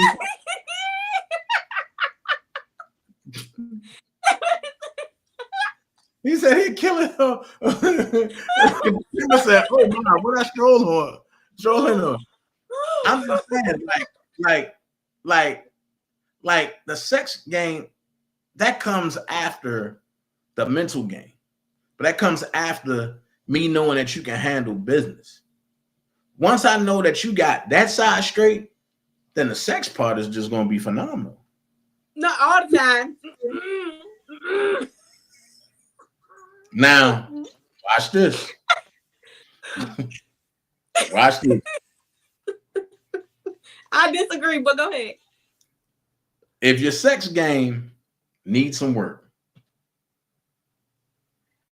if your sex game needs some work, dealing with somebody like me ain't good. Because I know I'm hypersexual. So it's like you never know what's going to come through my mind. I might want to role play. Let's play, throw master from the slave ship or some shit like that. You know what I mean? I like to have fun. I like to explore in the person I'm with. So if you're a basic, then with me, it's not a good thing. So do you like to be like, what's your level of freaky? Like, do you have you ever enjoyed a threesome? Like, how do you feel about that? Been there, done that. In a relationship. Been there, done that. Had threesomes, had orgies. Been there, done that. And while you was in a relationship? Yeah. You've done that with your partner?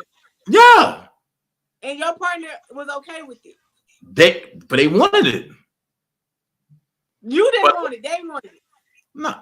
I put like this. I'm down for whatever my partner down with, as long as it don't have to deal with you touching my ass or putting nothing in my ass. I'm good.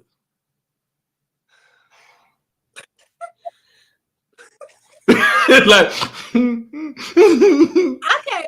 So this came up last week or whatever, and basically he was trying to force me into doing a threesome, but Hold on, Toya, hold on. how I'm built. Hold on. It's two Nell Taylors in the chat. Nell Taylor, Al Nell Taylor, them fools cloned your page. I blocked that Nell Taylor. So the real Nell Taylor is in the chat that you can see, but the fake one you can't see. The fake Nell Taylor is the one that told Toya to go walk in front of a bus, and y'all know I don't play that game. Now go ahead, Toya. What I was talking about? You said, the threesome. He was trying to press me into a threesome. I just feel like if you and your partner on the same page with that, fine, do it. But if one is not, then why would you still try to pressure them into doing it? I feel like I don't want to share my man with another woman. Period. Point blank. I don't want to do that. I don't like it. Watch this. Can I'm gonna break the man code again, but I'm gonna keep it real. When I did threesomes and orgies and foursomes and shit like that, I was with a person, but I wasn't with the person. What? I was with them, right? I was the only one that they were smashing, but they wasn't the only one that I was smashing. And that was in my like early 20s, teens and stuff like that. However, here's what I'm gonna say. If a man or woman is with you and they ask you something and you don't like it and you say no, and they keep trying to force it, they don't care about you or your feelings. They only care about what they want from you. Well, they can toodle the loop because I would never downplay myself like that ever. Because I feel like it's disrespectful. I'm stingy. Huh? I'm stingy now, and you know that, Toy. I'm stingy now. I'm not sharing nobody that I'm with nobody. And I ain't either. So if that's what you want to do, if you want to have sex with another woman, whatever, baby, I ain't the one for you because I'm not doing this. Right. Like. Right. And the thing is that I think I did a lot of freakiness in my teens and my early 20s because of what happened in my childhood that I done buried that side of my life. The best part of my life now is the life I'm living now. Whatever happened to being committed to one person and coming home to that one person?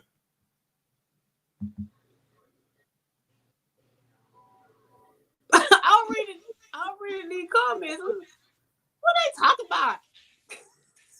They talking about something totally different. Talking about some AIDS and that was like pregnancy out of wedlock.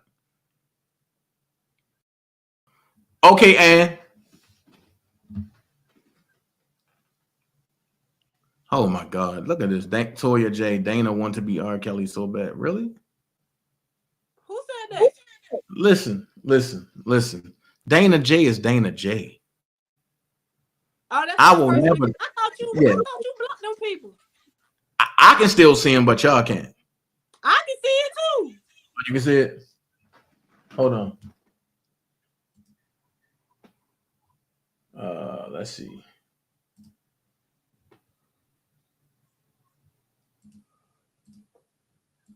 Let's do it this way. Okay, now it's gone. Right. No, let's do it. But go ahead.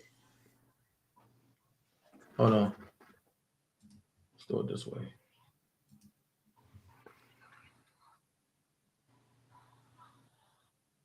I'm so hungry.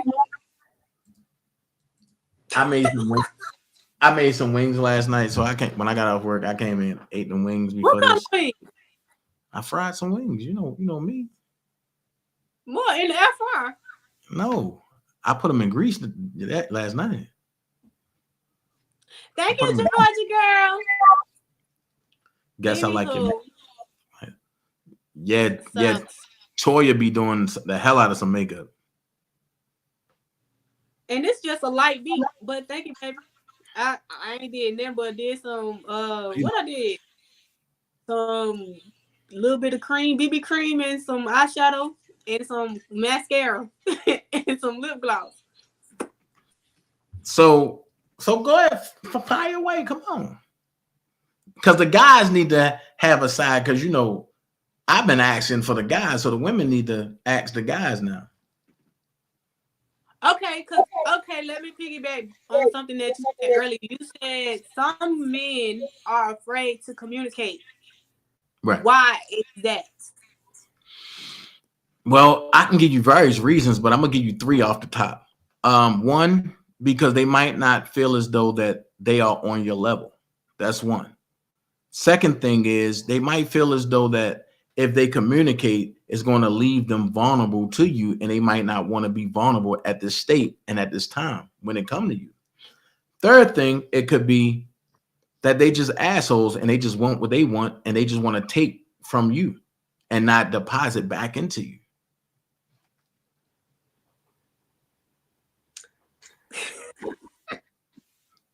So stump. See, the devil is the devil is bitch. I had to stomp him real quick. Making you think, huh? Things that make you go, Yeah, I'm like, So if you're approaching, if you're approaching someone that's not on your level, why even take that step to, I guess, invite yourself into their life? Why would you do that if you know this person is not on your level, and you know that you're not gonna be all the way 100% open to what that person is expecting of you or would expect of you? But let's take it back to high school. When you was the person trying to be the it person, and you seen that female that every guy wanted, you tried your hand, and if you were successful, you sported her around as a trophy, right? Yeah. Same thing. History repeats itself. They might not see their own. That's so great, though. That's a setup for failure. Listen, we know that, but at the end of the day, when it's happening,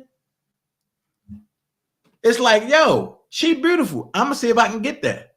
I see a lot of niggas, and that's how you can tell the difference. Because they'll say, matter of fact, I see a lot of niggas on it, but if I can get it, I can sport it.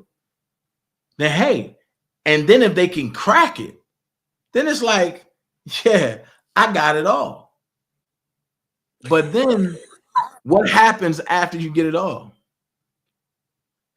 You know what I mean? And what happens after you get it all? Do you go back into the little boy syndrome, like the little kid that's in the chat trying to say little stuff? Or do you boss up and say, you know what? I got the trophy piece. I wasn't on her level, but now I'm going to come to a level that's above her, so that way she can elevate again, and then we can elevate each other. Yeah. It's a difference in dating a man and a nigga. A man is going to make sure home is good and say, fuck the streets.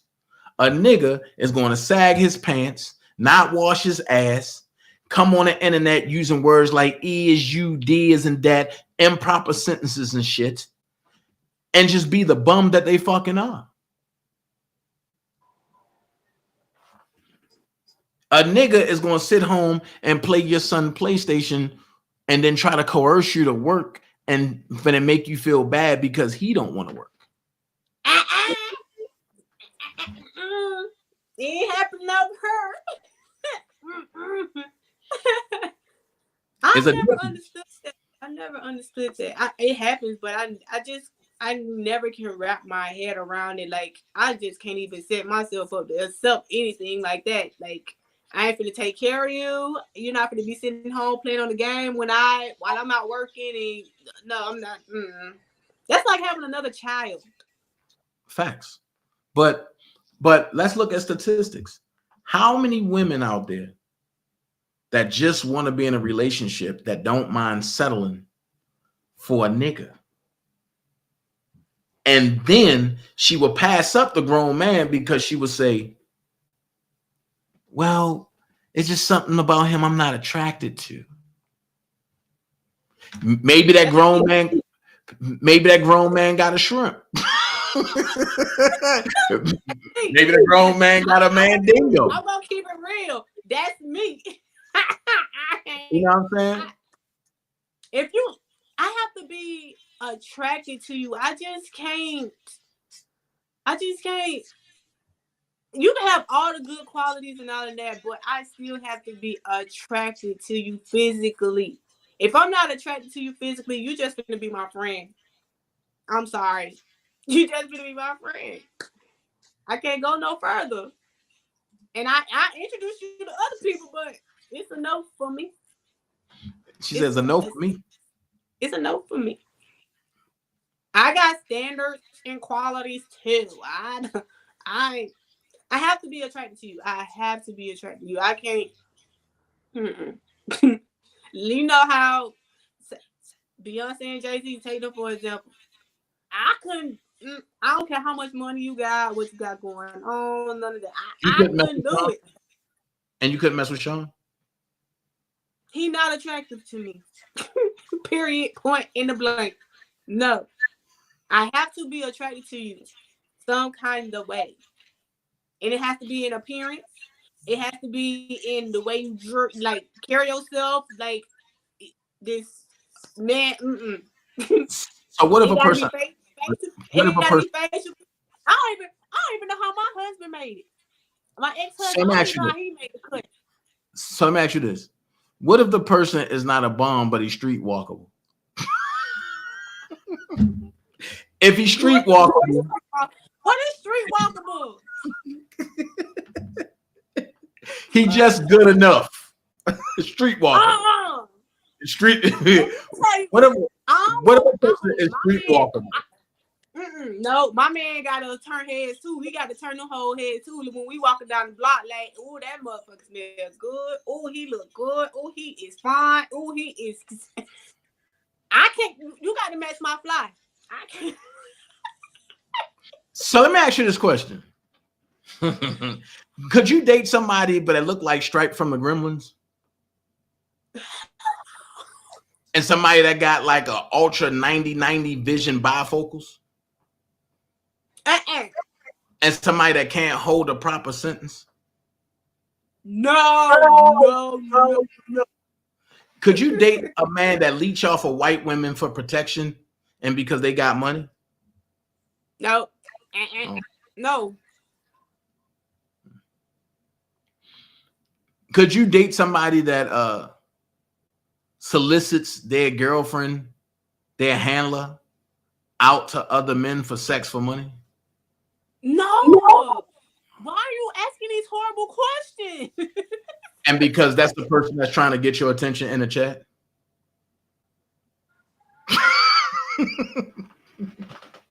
But that's why I say what I say. The haters are real. And see, and I can do a real live interview. Who is that? That's somebody in a wheelchair, but that just and she wash her ass every 6 months. I'm not laughing. I don't condone violence. Right. Man, I ain't been. Look, matter of fact, I'm non-violent today. This is a good interview that we're having. It's funny, man. Right.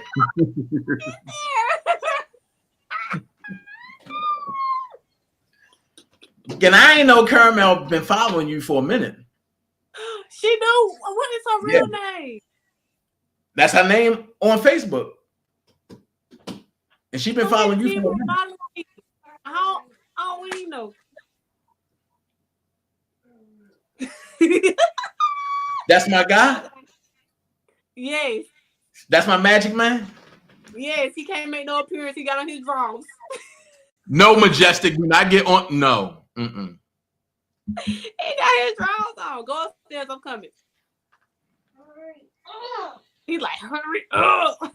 I know I heard him. Hurry up. You heard him. I can't wait to see him on Christmas opening his gifts.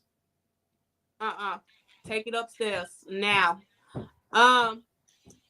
Okay. So, do you want to get married? Of course.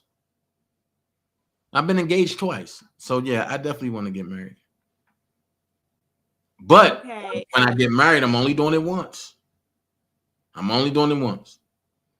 Okay. I swear to God. If that does hypothetically speaking, if it don't work, you wouldn't get married. Toya, if that don't work, we gonna be roommates. And when you decide to date, you better let them know you got a husband and some kids. I mean, because I'm not giving a divorce. I'm not. You can't keep nobody trapped. But that ain't what I'm going with this.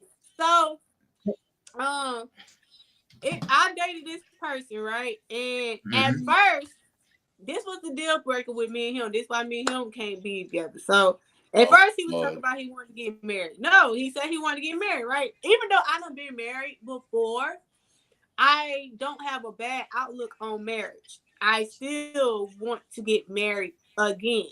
I just feel like my first husband wasn't my person, right? So at first, when me and him started dating, he said he wanted to get married. Now he's talking about he don't want to be married anymore. He don't want to get married anymore. And I'm just like, well, what are we doing?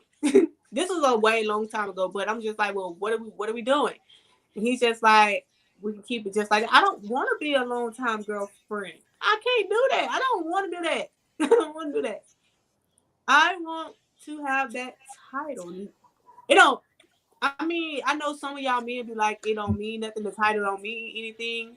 But to women that want to be married, it does. It mean a lot to them. It's some type of validation there. So that's why I asked you that. And if it didn't work, would you get married again? So why wouldn't you get married again? Because I feel like if I was to get married once and it don't work, then why do it again? It'd be like a waste of money. It'd be like why get into another bond, another contract?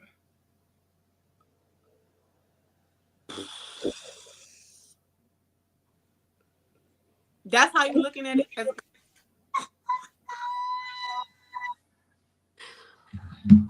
Oh my. It's like you want, so he want they want everything. Because there's a lot of men out there that say that since they don't been married before, they don't want to be married again. But why date somebody? Well, it'll be hard. I feel like it'll be hard for anybody to date that has that mindset. And the reason why I say that is because a lot of women want to be married. A lot of women. That's true. But a lot of women don't want to commit. But they want the title. Right. That part. But what if you get that rare gem the next time you are to get married, or the next time that you were to date somebody and you still in that mindset, well, I don't want to get married, da da da da da da, but she want to get married, you gonna let that go? You gonna throw that away? Say it again. I said, if you have that mindset still of that you don't want to be married, but you meet this diamond in the rough and she's your everything, like she's everything that you ever wanted. Well, I'm gonna take advantage. You still don't want to get married, but she wants to get married. And she's just like, well, because you don't want to get married. No, I'm gonna take that chance. If she the diamond in the rough, I'm gonna take that chance. And I'm gonna do everything. I'm gonna be flying her out. If we live in separate states, I'm gonna be flying her out. I'm gonna be, going past to get her when I go past there. I'm gonna be putting her on trains to come see me. I'm gonna do the same. Listen. If I'm with you, I'm with you. You should never say never then. But until that happens, never say never. Life is about taking chances. But until that happened, then I'm gonna say never. But I never been married once, so I can't say a second time. I at least got to get married once first. Yeah, we got to make that happen. I gotta go solicit you somewhere. Hey, See how like I solicit you? Stupid. You stupid. You stupid. Thank you, Ms. Doyle. I'm just saying, man, it's weird, and you know that you're the it factor when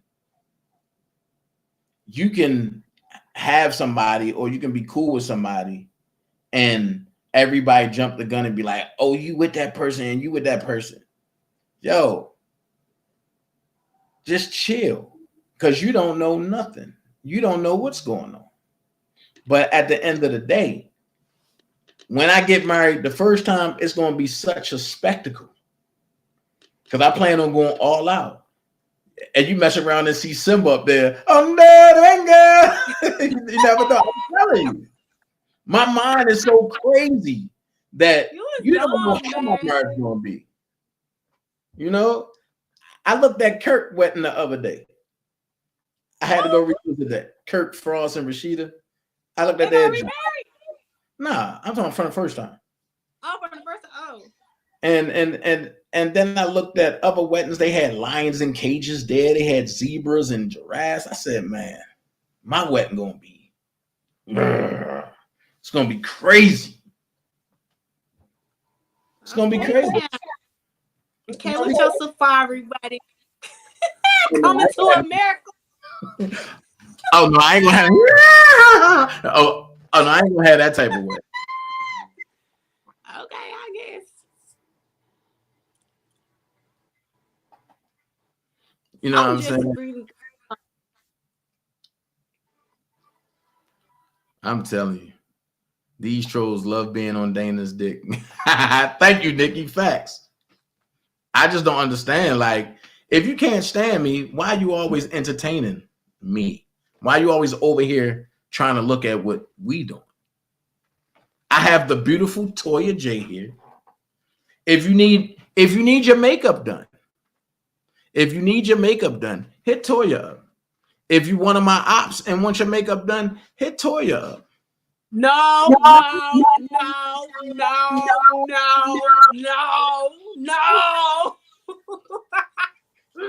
Cut that. Cut. And that's a real friend. I'm very, very careful about who I allow in my circle and in my energy. Facts. So I don't just do everybody makeup. If your energy don't align with mine, it's a no. Can't have no appointment. Can't do your makeup. If you got some type of beef with somebody I know, no, I can't do it. Good That's money. why All money not good money. So I don't care about all that. That's why I say I think I'm one of the most down-to-earth, humblest persons ever. Because if I had something that you needed done and you did Toya wrong, and you come to me like, yo, Dana, I need such and such, and Toya be like, oh no, that dude crossed me, he did this. I would tell you like, yo, you gotta go somewhere else. Yo, get away from me. Lose my number, bro. Until you make it right. Right. That's how all my friends are. Loyal, like that. They're very loyal. Like even with Janet, when it comes to Jay, if somebody done did something to Jay, and we all was in a circle together, and they fall out or whatever, I fall out too. You ain't friends with my sister. I ain't friends with you no more either. My sister don't F with you. I don't F with you either. Same with me. If I don't F with somebody or I got a problem with somebody, she cutting them out too. Like that's just how it is. And I don't F with any of my sisters because my friends are my sisters. They are my sisters. So, and I got their back just like they got mine. And like I say, loyalty is not something that you can buy. Loyalty is something that got to be in you. Yeah.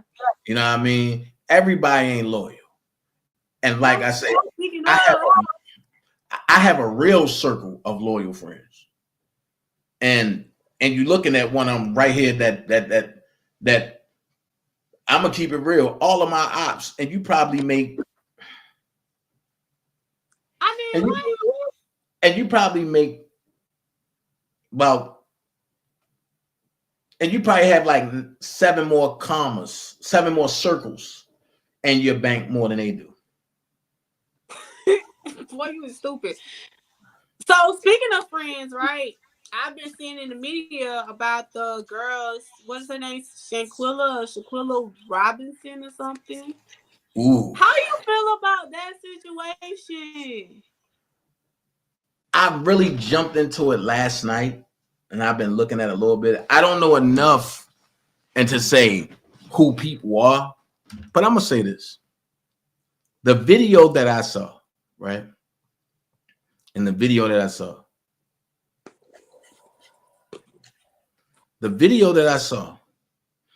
they tried to say that she was fighting a girl. That was a man. Oh yeah, definitely. That was a man. And then I'm gonna say this much: I have transgender cousins. One of my cousins is on one of the hottest reality shows right now, a transgender. You know what I mean? And she actually was about to fight a straight woman, but she pulled it back. She got a full done. And I'm talking about Sydney Starr. The whole thing done. Full woman now. Mm-hmm. But you was born a man. At the end of the day, if y'all had to get that girl from Pride Land over to the Dark Land just to do that to her, and then the best friend went and sat in the mama house, took her luggage back to her, here's where I blame the cousins, the uncles, the father. The media wouldn't be able to tell me shit. We would have an all-out hunt party. And the way that's, and the same way that transgender did my daughter, I still be doing that right now. I still be doing that. Go out to that family because you just never know. And you know, I don't know if she's seen signs of jealousy or any envy or what, and they have ignored it, because even in the video you could tell the girl was not really trying. She wasn't trying to fight. So I feel like they planned that. I feel like it was well planned. And they said she was a popular braider, had her business and stuff together, very pretty girl. Prima Donna said it was a woman. She just got strong features. No, Prima, that was a man. It's a man, yeah, it's a man. But that's that did something to me, like, and all y'all standing around just looking. Here's my question, though. Not trying to help. From the video I seen, she was incoherent already. Yeah. So how can she defend? And she couldn't even lift her arms up. First of all, when that man hip tossed her and she hit her thigh on the side of that bed and ain't say ouch, to me, she was drugged already. Because there's no way you're going to hit a hip bone on the side of a wooden bed and have that thump and not say ouch or something. Something was wrong. TT, I use because I have sensitive skin too. I use Too Faced. I use Too Faced foundation and concealer, and I also use Fenty Beauty on my skin for my cleansing routine. And then I use witch hazel on my face. So I clean my face with Brianna's face cleanser, and then I go behind that with the with hazel, like to clean it off somewhere, and then after that I put on I will use her moisturizer, and it does, y'all. If y'all could see my skin before it's like this, because you have to have good skin for your makeup to be as flawless as it is. I did a lot of work. I went through a lot of different products to figure out what worked good for my skin. And by my skin being very, very sensitive, I love Fenty Beauty. It don't dry your skin out. It don't do any of that. I use the clay mask as well. And I think I use that maybe once or twice a week. So yeah, it's really, really good. But back to you, Jay. Prima Donna said there's another video. Apparently another woman body slammed her. So you mean to tell me that she got jumped on by multiple people? That's what I heard. Well, that's what I read in the media. That's what I read. This is crazy. So that means she got jumped on after being drugged by a transgender, and then a regular woman did the same. What kind of friends? It was two regular women. It was two. It was two. It was three. It was three people total.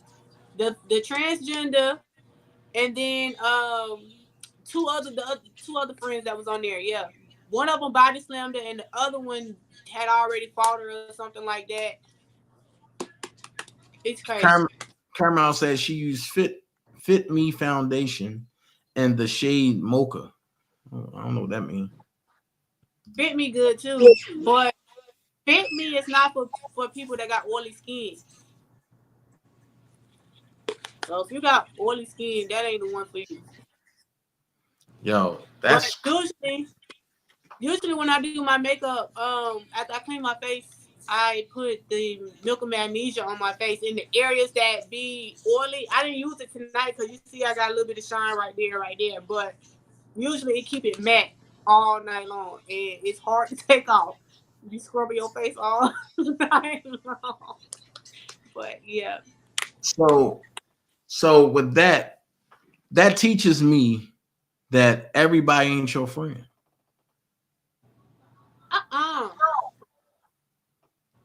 And they said that the people, the crew that did that to her, had been friends for 10 years. I guess they all went to school together. So they already knew each other. Quilla didn't know them like that. She was waiting on her best friend. Well, from what I read, she was waiting on her best friend to get there. So who was the best friend? The guy, what's his name? Nazir or something like that. He came the day after. He came, well, not the day after. He came a day late. Or something like that. I don't know. They got a whole bunch of shit in the media that ain't making no sense. But they claim, well, he's claiming he came a day after, and when he got there, he saw that Quilla wasn't responsible and all this and that. I don't know what really went down. But first of all, why is you going a day late and your best friend is there with people that she don't know? Exactly. You should have made it for his birthday. It was for the best friend birthday, but he arrived quote unquote late. Came a day late. It don't make no sense. It don't even add up. I'm not gonna invite my best friend with people she don't know and then not be there. Thank you, BB Beauty LLC. I'm not going to do it. That's just like me inviting you to a party with all of my friends, but I don't show up until a day late.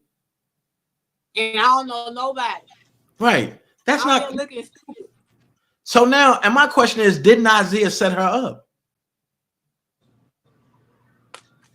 Because now that you said that, I'm looking at it. Big Vi said, and Kanika Jenkins 2022. Yeah, that didn't happen. Did that happen in 2022? That's what happened in Kanika Jenkins. That happened in Chicago. That's when the little girl got found in the freezer, right? At the hotel. Right. That was 2022. No, what he was saying that Shanquella is Kanika Jenkins. Oh, the same thing. Oh, yeah. So I'm trying to figure out, like, Nazir, if you're the only person that can get her there, why wasn't you there to greet her when she got there? So now I'm starting to wonder is what was the payoff for him to get her there, for them to do that to her? And then why are the videos just now being leaked by by the girls that was there? The 2 girls that was there is the ones that's leaking the videos. Y'all scared now? And now here's my next question. You showed up late. Oh, she's incoherent. Why, when you seen her like that, why didn't you call her mother immediately? Gank that. Why didn't you call the police?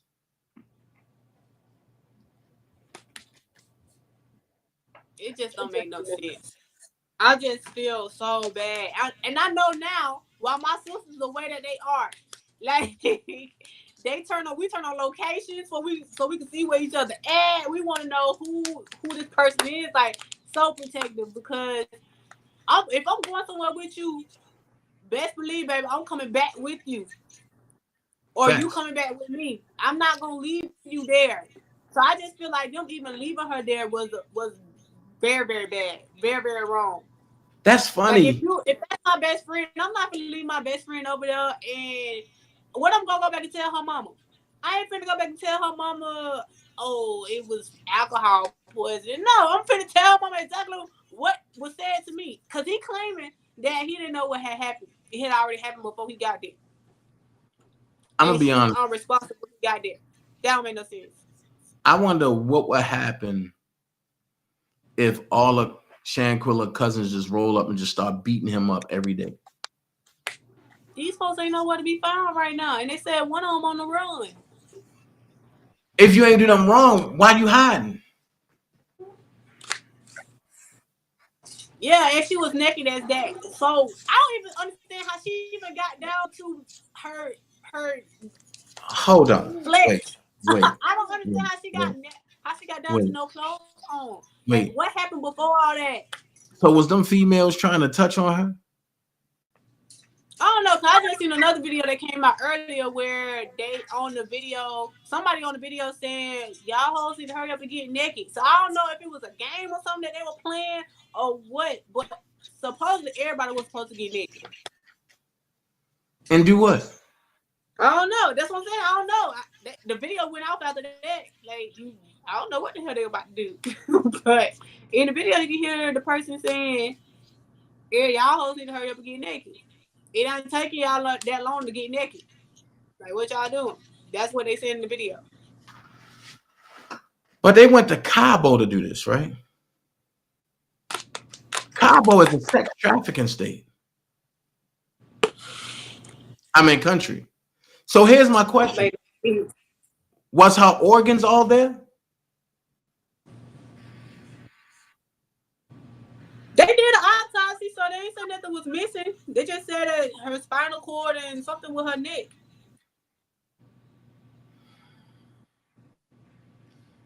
Okay, so I'm gonna ask you this, Toy. What if that was London? Ooh, baby, let me tell you, the whole goddamn Mexico finna be blown fuck up, cause baby, somebody finna give me some answers. I'm gonna knock on your door, your mammy door, your grandma door, everybody door, gunpoint, baby. Where they at? Cause somebody finna tell me something. Like, it don't. I tell London all the time, you can't trust everybody. Don't call everybody your friend. That friend word is, in these times and in these days, is being used very, very loose. Very loose. I'm gonna tell you, the same people you call your friend today at 12 noon, they are your enemy. That's why I say everybody just can't get a friend title. If you ain't been through nothing with me, you ain't my friend. You're associate. But if you've been through something with me, then we can be friends. But a lot of people are frenemies. But West Coast Belle said they probably stripped her because the clothes she had on had the person who she was fighting DNA on them. That makes sense. That makes sense too, but I just know it's a sad situation. Very, very sad. Wait, wouldn't her fingernails have the DNA too? Because if she grabbed them, the fingernails got the DNA on them. because that's where a majority of DNA get. But that's where most of DNA traps at underneath nails. Okay, Caramel. That's who that was. Okay, I know who that was. I just know they were asking. She was asking about them getting naked. That's all I remember.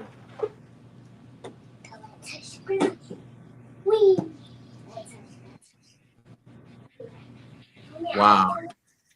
Yeah, them ain't your friends. Them ain't no friends. Right. Wow. I don't want, and with enemies like that, who need friends? I mean, with so-called friends like that, who need enemies? I just don't get that it. That was effed up on all types of levels. So let me ask you this, Toya. What you think about the Takeoff situation? It was a sad day in Atlanta, baby. Oh my God. No. It's certain things that we know that we can't talk about. Exactly. That's why I said right. No. That's why. No. But that's why I didn't do a story on it. Because because what we know is what we know. So I'm just magic crazy. What we know is what we know. So it's like when we see certain headlines, I be like, really? Is that what we doing? I know for me, it triggered something personal with me, not to talk about the industry, but you know, my brother got murdered. My brother got shot in the head and killed in 2019. So just to know what his brothers and his mom is going through, that's heartbreaking for me. Right. Cause I'm still dealing with that, with the loss of my brother. Cause I don't know what happened. Just like they don't know what happened. They just know it was a whole bunch of people around, this, that, and the third. And there's so much stuff being said and so much stuff coming out that we can't really talk about. But still, it's just the fact of not knowing why, how, what triggered it in our eyes, in the physical eye. We know what happened. Let me ask you this. Go. Let me ask you this. If you lost somebody, right, that was close to you, could you get on the internet that very same week and keep junk and drama going, even though you just lost somebody?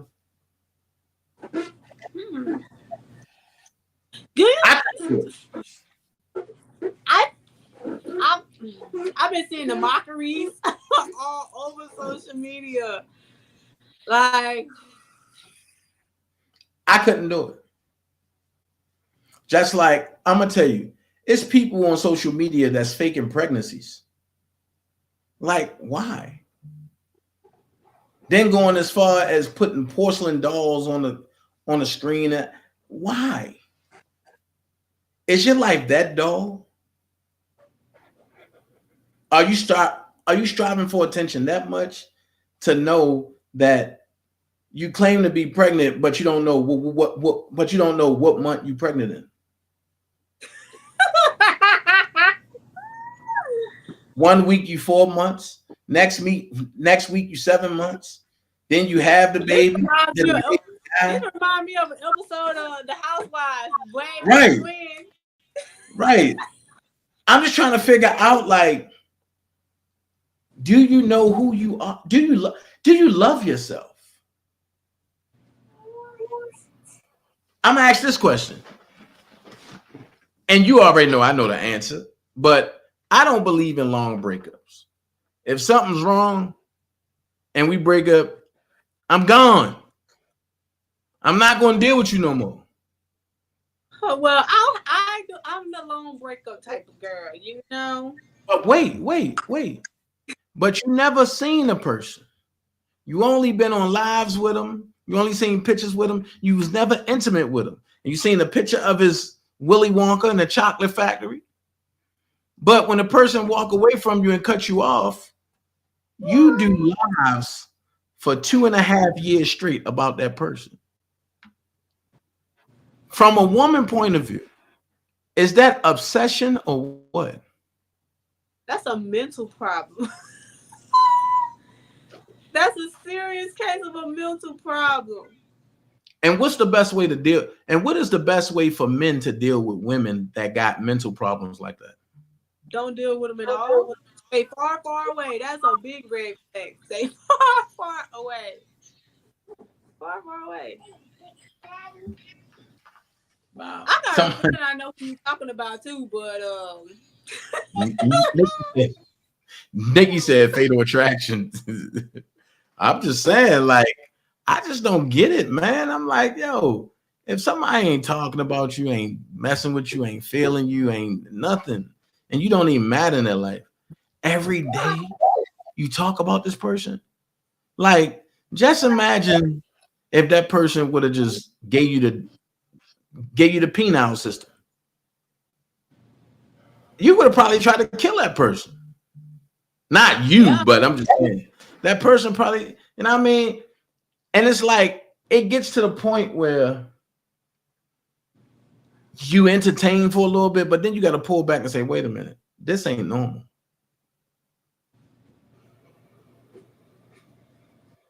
And you just looking like, I got a life. I can pick up the phone and call somebody beautiful and enjoy the conversation. I'm trying to figure out, like, where do they make these people at? what?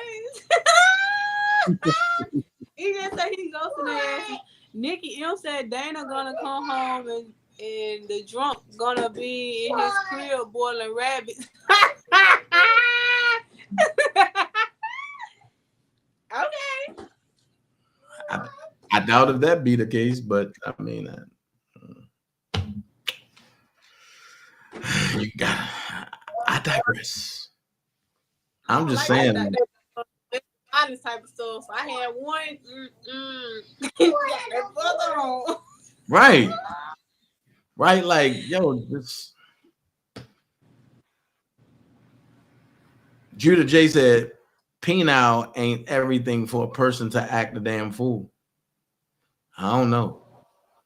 Can Miss Toya J hug that bear and say love should have brought you home last night?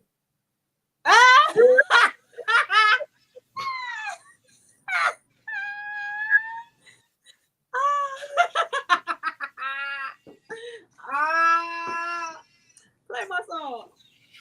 Let's shut up about you home last night. Should have been right by my side, baby. I'm trying to figure out where that's going. Like, wait a minute. Wait a minute. Hold on. Wait a minute. Wait a minute. I don't know, but you know, I'm with the ish.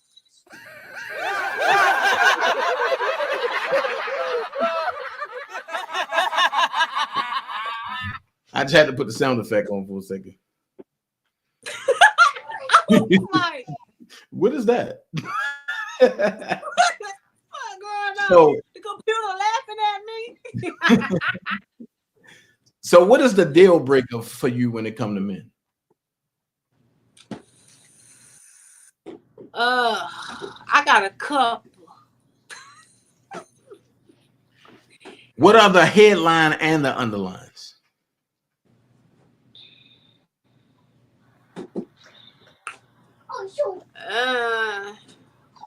My number one, because normally you ain't gonna meet no guy that don't have no kids. So if you aren't taking care of your kids, but you're doing for mine, that's a deal breaker for me.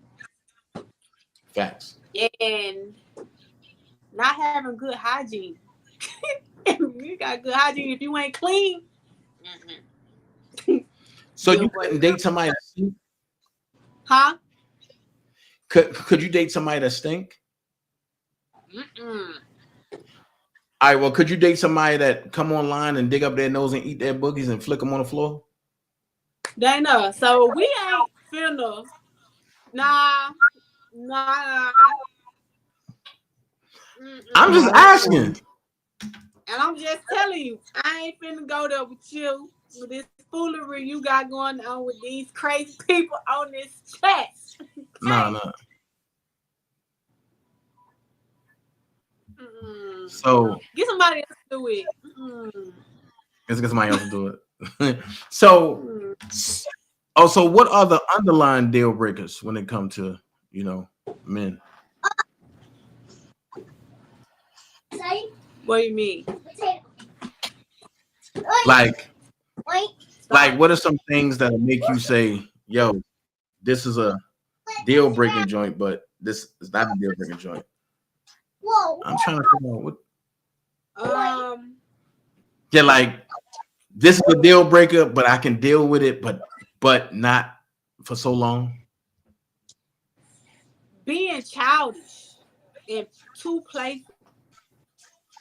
I can deal with it to a certain extent because I have a playful spirit about me, but like if it's too playful and it's too childish, I'm gonna deal with it only so much, and I'm gonna bring it to your attention that it need to calm down. If it don't, I'm gone. I'm gone.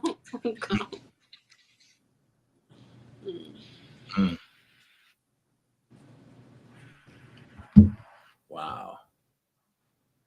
Why you say wow? That's it? Just too playful? Yeah, just too playful. Don't put your hand in my food. Don't put your hand in my food. That's another one for me. Somebody putting their hand in your food? Somebody putting their hand in your food? Yeah, I can't stand that. Put your hand in my food.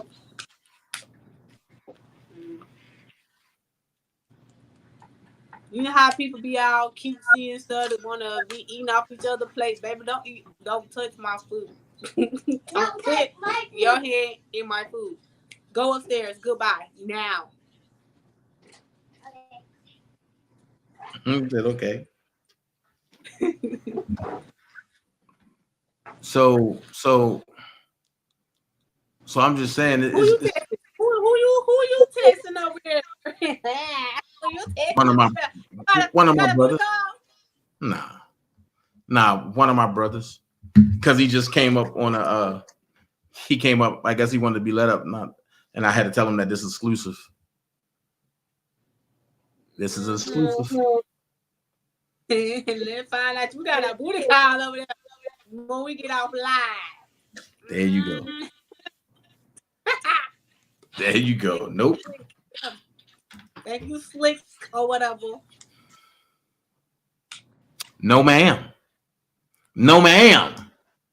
So you're not talking to nobody at all, like texting, FaceTime, none of that. Yeah, I text. Yeah, I text a person.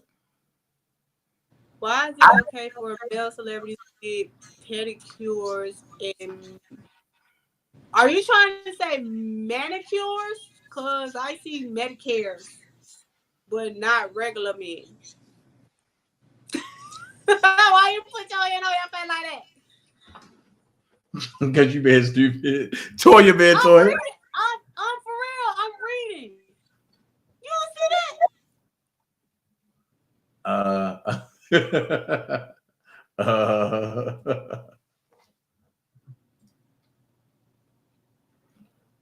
Yo, these people are crazy. They are cloning people channels just to come in here. This is crazy. My mouth wide open because I'm trying to figure out what's going on. My mama stabbed a girl in the hand with a fork for putting her finger in her tray after she asked her no to. Not to, yes. So yeah, I get it. I 110% get it because I can't stand nobody putting their hand in my food. The only person that can get away putting their hand in my food is my kids and my soulmate. Anybody else? Don't do that. Don't do that.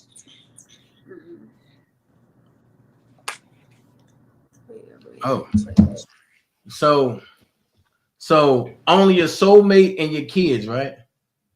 That's it. Why only your soulmate and your kid? Wait a minute. Something ain't right.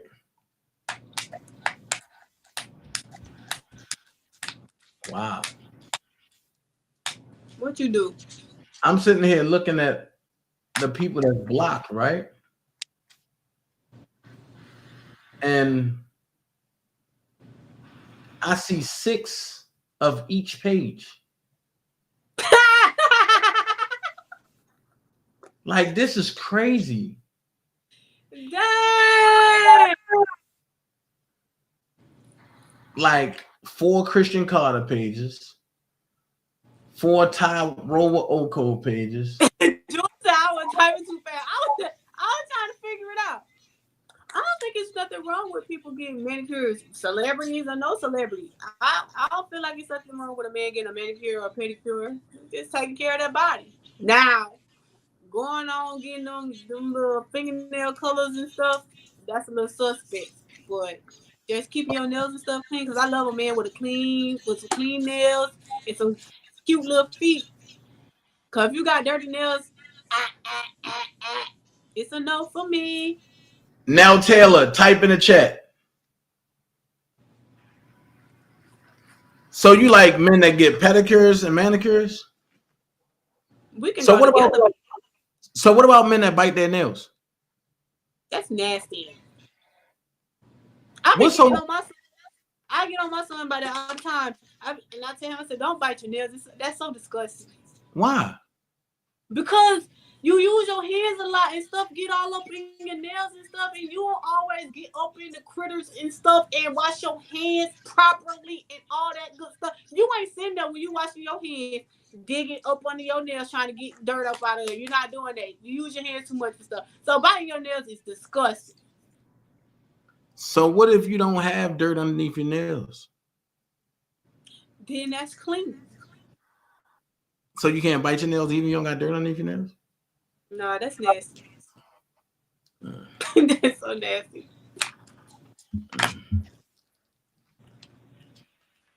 Biting your nails is nasty for women and men. It's disgusting. And childish. And childish. Wow. Puffy was getting bikini waxes. I can see that. I can see. I know some men that I've dealt with that get waxing or they shave down there. You know, it's just them keeping up with their body. That don't make them less of a man. That don't make them gay. That don't make them suspect. They just want to keep up with. They want to do good hygiene as they should. We get it done. We don't want no bush down there. I know I don't want no bush. So metrosexuals, is that a thing? Matter of fact, is that an it thing? What? Or is that metrosexuals? Is that something that women like, or is that a turn on? I mean, you got your own preference. Some women like it, some women don't. Some women like thuggies. Some people want, like the ones that's like almost feminine but really ain't feminine, from the looks to how they carry themselves, and then some just don't give a fuck at all. They like the ones that cross over sometimes, that's bisexual and all that. I ain't doing all that. I ain't doing all that. That's just taking it too far. No. But I guess it's just your personal preference or what you're attracted to, what you like. Right. So, any more questions? I'm question out now. I'm question out now. Other than, I mean, like, would you plan on getting married again? I do want to get married again.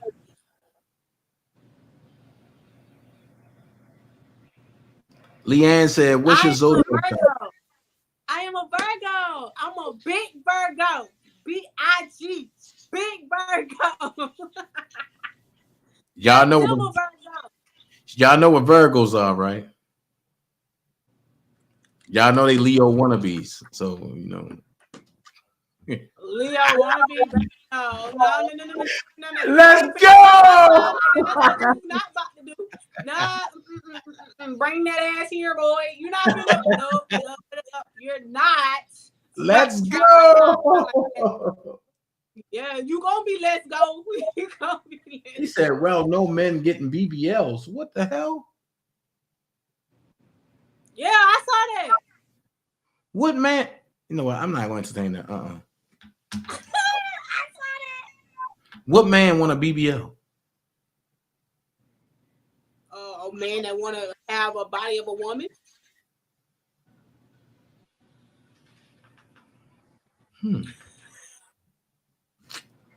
But look, I'm gonna give y'all a bombshell. Get ready for the Dana J Toya show coming soon. It's gonna be crazy. Okay, it's new news to me too, y'all. So I was just as surprised as y'all are. Get ready for the Dana J Toya show. We're gonna talk about everything under the sun, and we're gonna have couples on there. We're gonna do it all, man. And we just gonna have some good things happening. So, last question, Toy. What do you think about them? I think I asked this, but I didn't expound on it. But do you think R. Kelly coming home will be good for music, or do you think that it will be a setback? Yes, I do. I really do. Because this BS that they putting out now, that man is a genius. And what a lot of people didn't know or don't know, he writes for a lot of people. He writes a lot. He's a ghost, well, not even a ghostwriter, but he writes a lot of music also. And he also is talented with his voice and stuff. So, heck yes, we're missing him in the music industry. They need to go ahead and let my boy out. Let my boy on out. Bring my boy on home. So I go ahead and get these little love making songs and baby making songs again. Because I'm going to have me another baby before I turn 35. I'm just saying. And it's going to be to that R. Kelly. To that Kel. So then go ahead and let my boy out. Let my boy out. Let my free him. Right now. Right now? Right now. Right now. They didn't let my boy out. Like yesterday, right now. Yes, like 4 years ago, right now. They need to let my man out. They need to let him out. Facts. Put that hashtag free R. Kelly in the chat. Sure. Well, Toy, we ain't gonna hold you, and we know Magic Man getting restless. But no, he just ain't keep my boyfriend or my husband or something because he want me to come to bed with him right now, and I'm just like, but bro, you is 5 years old. You don't need me. Go sleep. dang, Magic, time is flying. I know, right? You just had him. I feel that way. I wish he was a little bitty hand baby again. No. But minus his daddy. Yes, I do. Minus his daddy, I do. I miss my baby being a little bitty baby. A child said he is the music industry by himself. He is. That man is talented. They need to give my man his flowers. Oh yeah, definitely. Definitely. But they trying to mute him, they trying to silence him. Ain't none of that gonna work. Because a lot of people still love him. We just and a lot of people feel the same way. Why this wait 30, 40, 55,000 years later? Why didn't come out then? I mean, we saw it when we were younger with the whole thing with him and Aaliyah, but her mama and daddy, they approved of it. So let me ask you this. Do you think Robert really dealt with Aaliyah? I believe that part. I really do believe that part. And I feel like... What make you believe that? Because you can tell from the chemistry that they shared together. You can see the love that they had for one another. Like you can see that, even if they wasn't per se having sex, it was something there. It was something there. So basically, even if they wasn't having sex, you can tell it was some type of love language there. It was some love there. Mm-hmm. Even if it wasn't intimate. Even if it wasn't intimate, I believe it was something there. So could it have been that she was teaching him how to read and write, and he was appreciative and loving her for that? Yeah, I believe that. So I believe that too. Like, but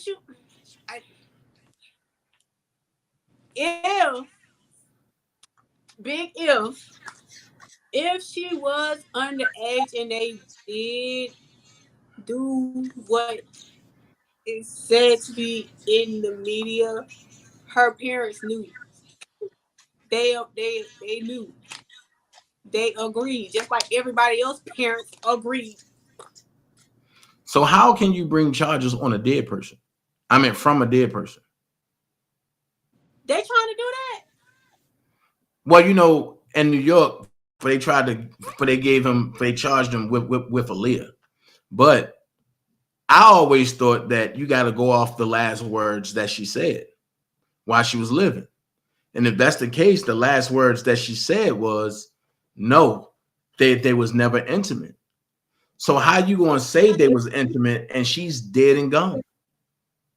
Yeah, if she never said that they was intimate, you know what I mean? Because her mom and dad ain't gonna speak. I have yet to hear her mom and dad or her family, period, speak bad about Robert. Right. Because Jomo even said that was an extortion plot by his dad, which is Barry Hankinson. So Jomo was like, nah, they ain't never deal with each other like that. But you know, you had some of the surviving R. Kelly hating people talking about, I was there, I watched him, I did that. So if Robert is private and he do all this stuff concealing his sexual life, how was you able to watch him do whatever to Aaliyah if he's private? It don't make sense. Yeah, it don't make any sense. Because I'm private. My boy out like right now. Huh? They didn't let my boy out. They didn't let my boy out right now. I say once Robert come out, a lot of people gonna be like, I ain't know he had music like that. Trying to build Cosby, my boy. Don't be trying to build Cosby, my boy. My boy he ain't drug nobody. He ain't put nobody on gun to nobody. He did none of that. That he wasn't forcing nobody. He do none of that. Okay, Georgia girl.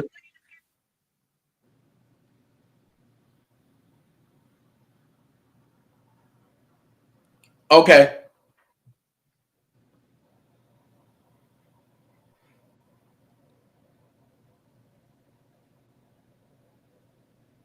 So. But all right, Toy. Yeah, get ready. Every Friday we going in. Every Friday. Every Friday. Even if we at the club together, we going in. We're going live. We're going live. I'm surprised you're not at the Bermuda bar. Well, yeah, I understand. But the Bermuda bar jumping tonight. It is. We got some special guests coming out tonight. That's why I love Janet. Janet is just. Oh, I love Janet. That's my sister, baby. I love her. Oh my God, I love her. Janet is for real, and she grinds. So I think Atlanta at the next award show, I think Atlanta need to award her with Entrepreneur of the Year. You know she done won a lot of awards here already, though. Yeah, but I'm talking about that might be one, but I don't know. She don't got a lot of awards this year, and she deserves. But she never got Entrepreneur of the Year though. No, I'm saying I don't know exactly what the titles were. I just know she got a lot of awards this year. She's been honored a lot this year. But her work speaks for itself. That's my baby. That's what it is. All right, big head. Okay. All right. Let me off here. Free me. No, I'm gonna hold you captive. What you say? No, I'm gonna hold you captive. I ain't free. I gotta go eat. I gotta go figure out what's going on with my son up these stairs. But I enjoyed everybody. It was nice talking to y'all. See y'all next Friday. Same time? Same time. Same Ghost Channel. All right. Same time. All right, Love you, y'all. Toy. Love you too. Bye. All right. Oh man. That's how the interview's gonna go. Next week we probably have music spotlight. Y'all know I'm bringing Chris Tari up here. Hey Malik, come on back real quick, man.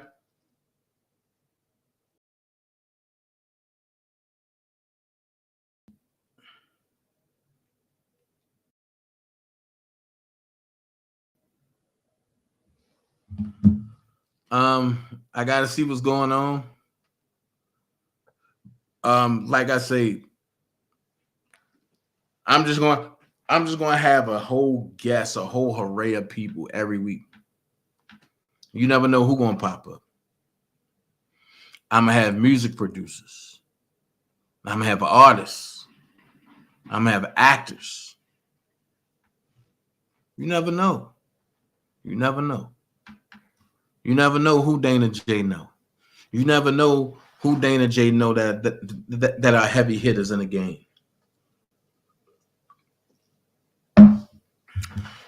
Hold on.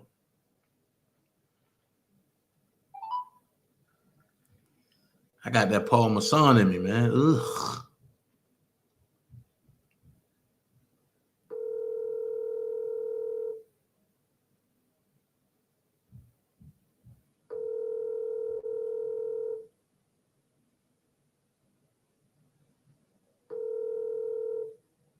Your call has been forwarded. Oh, come on, bro. That's what I mean, man. Like, you know what I'm saying? Dana Janet was so mad because they kept her working with a lid. They kept her from working with a lid. Janet who? Jackson? Okay. Young Dolph, full suspect arrested. Man. It is what it is, man.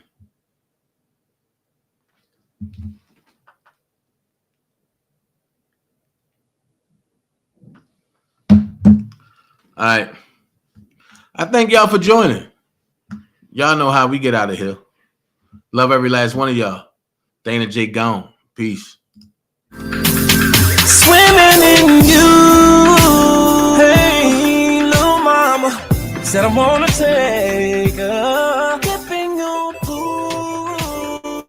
Just go look out there. Hey, yeah, yeah, yeah.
Send me in love that you cannot miss. One beauty girl that you cannot waste, and the other one price that you cannot fix. This is the piece that you cannot buy. Finding a way when you cannot see. Man with this system you cannot pray. I need to find belief. But behind my mind it runs. All these thoughts are troubling. I need to give up my name. I need to be down my lane. My mind running to the other side. When it's time to leave my life, then it tries to take me out. Tell you what I need. I really need a free mind. I really need a free mind. I need to free my mind out. I really need China. I really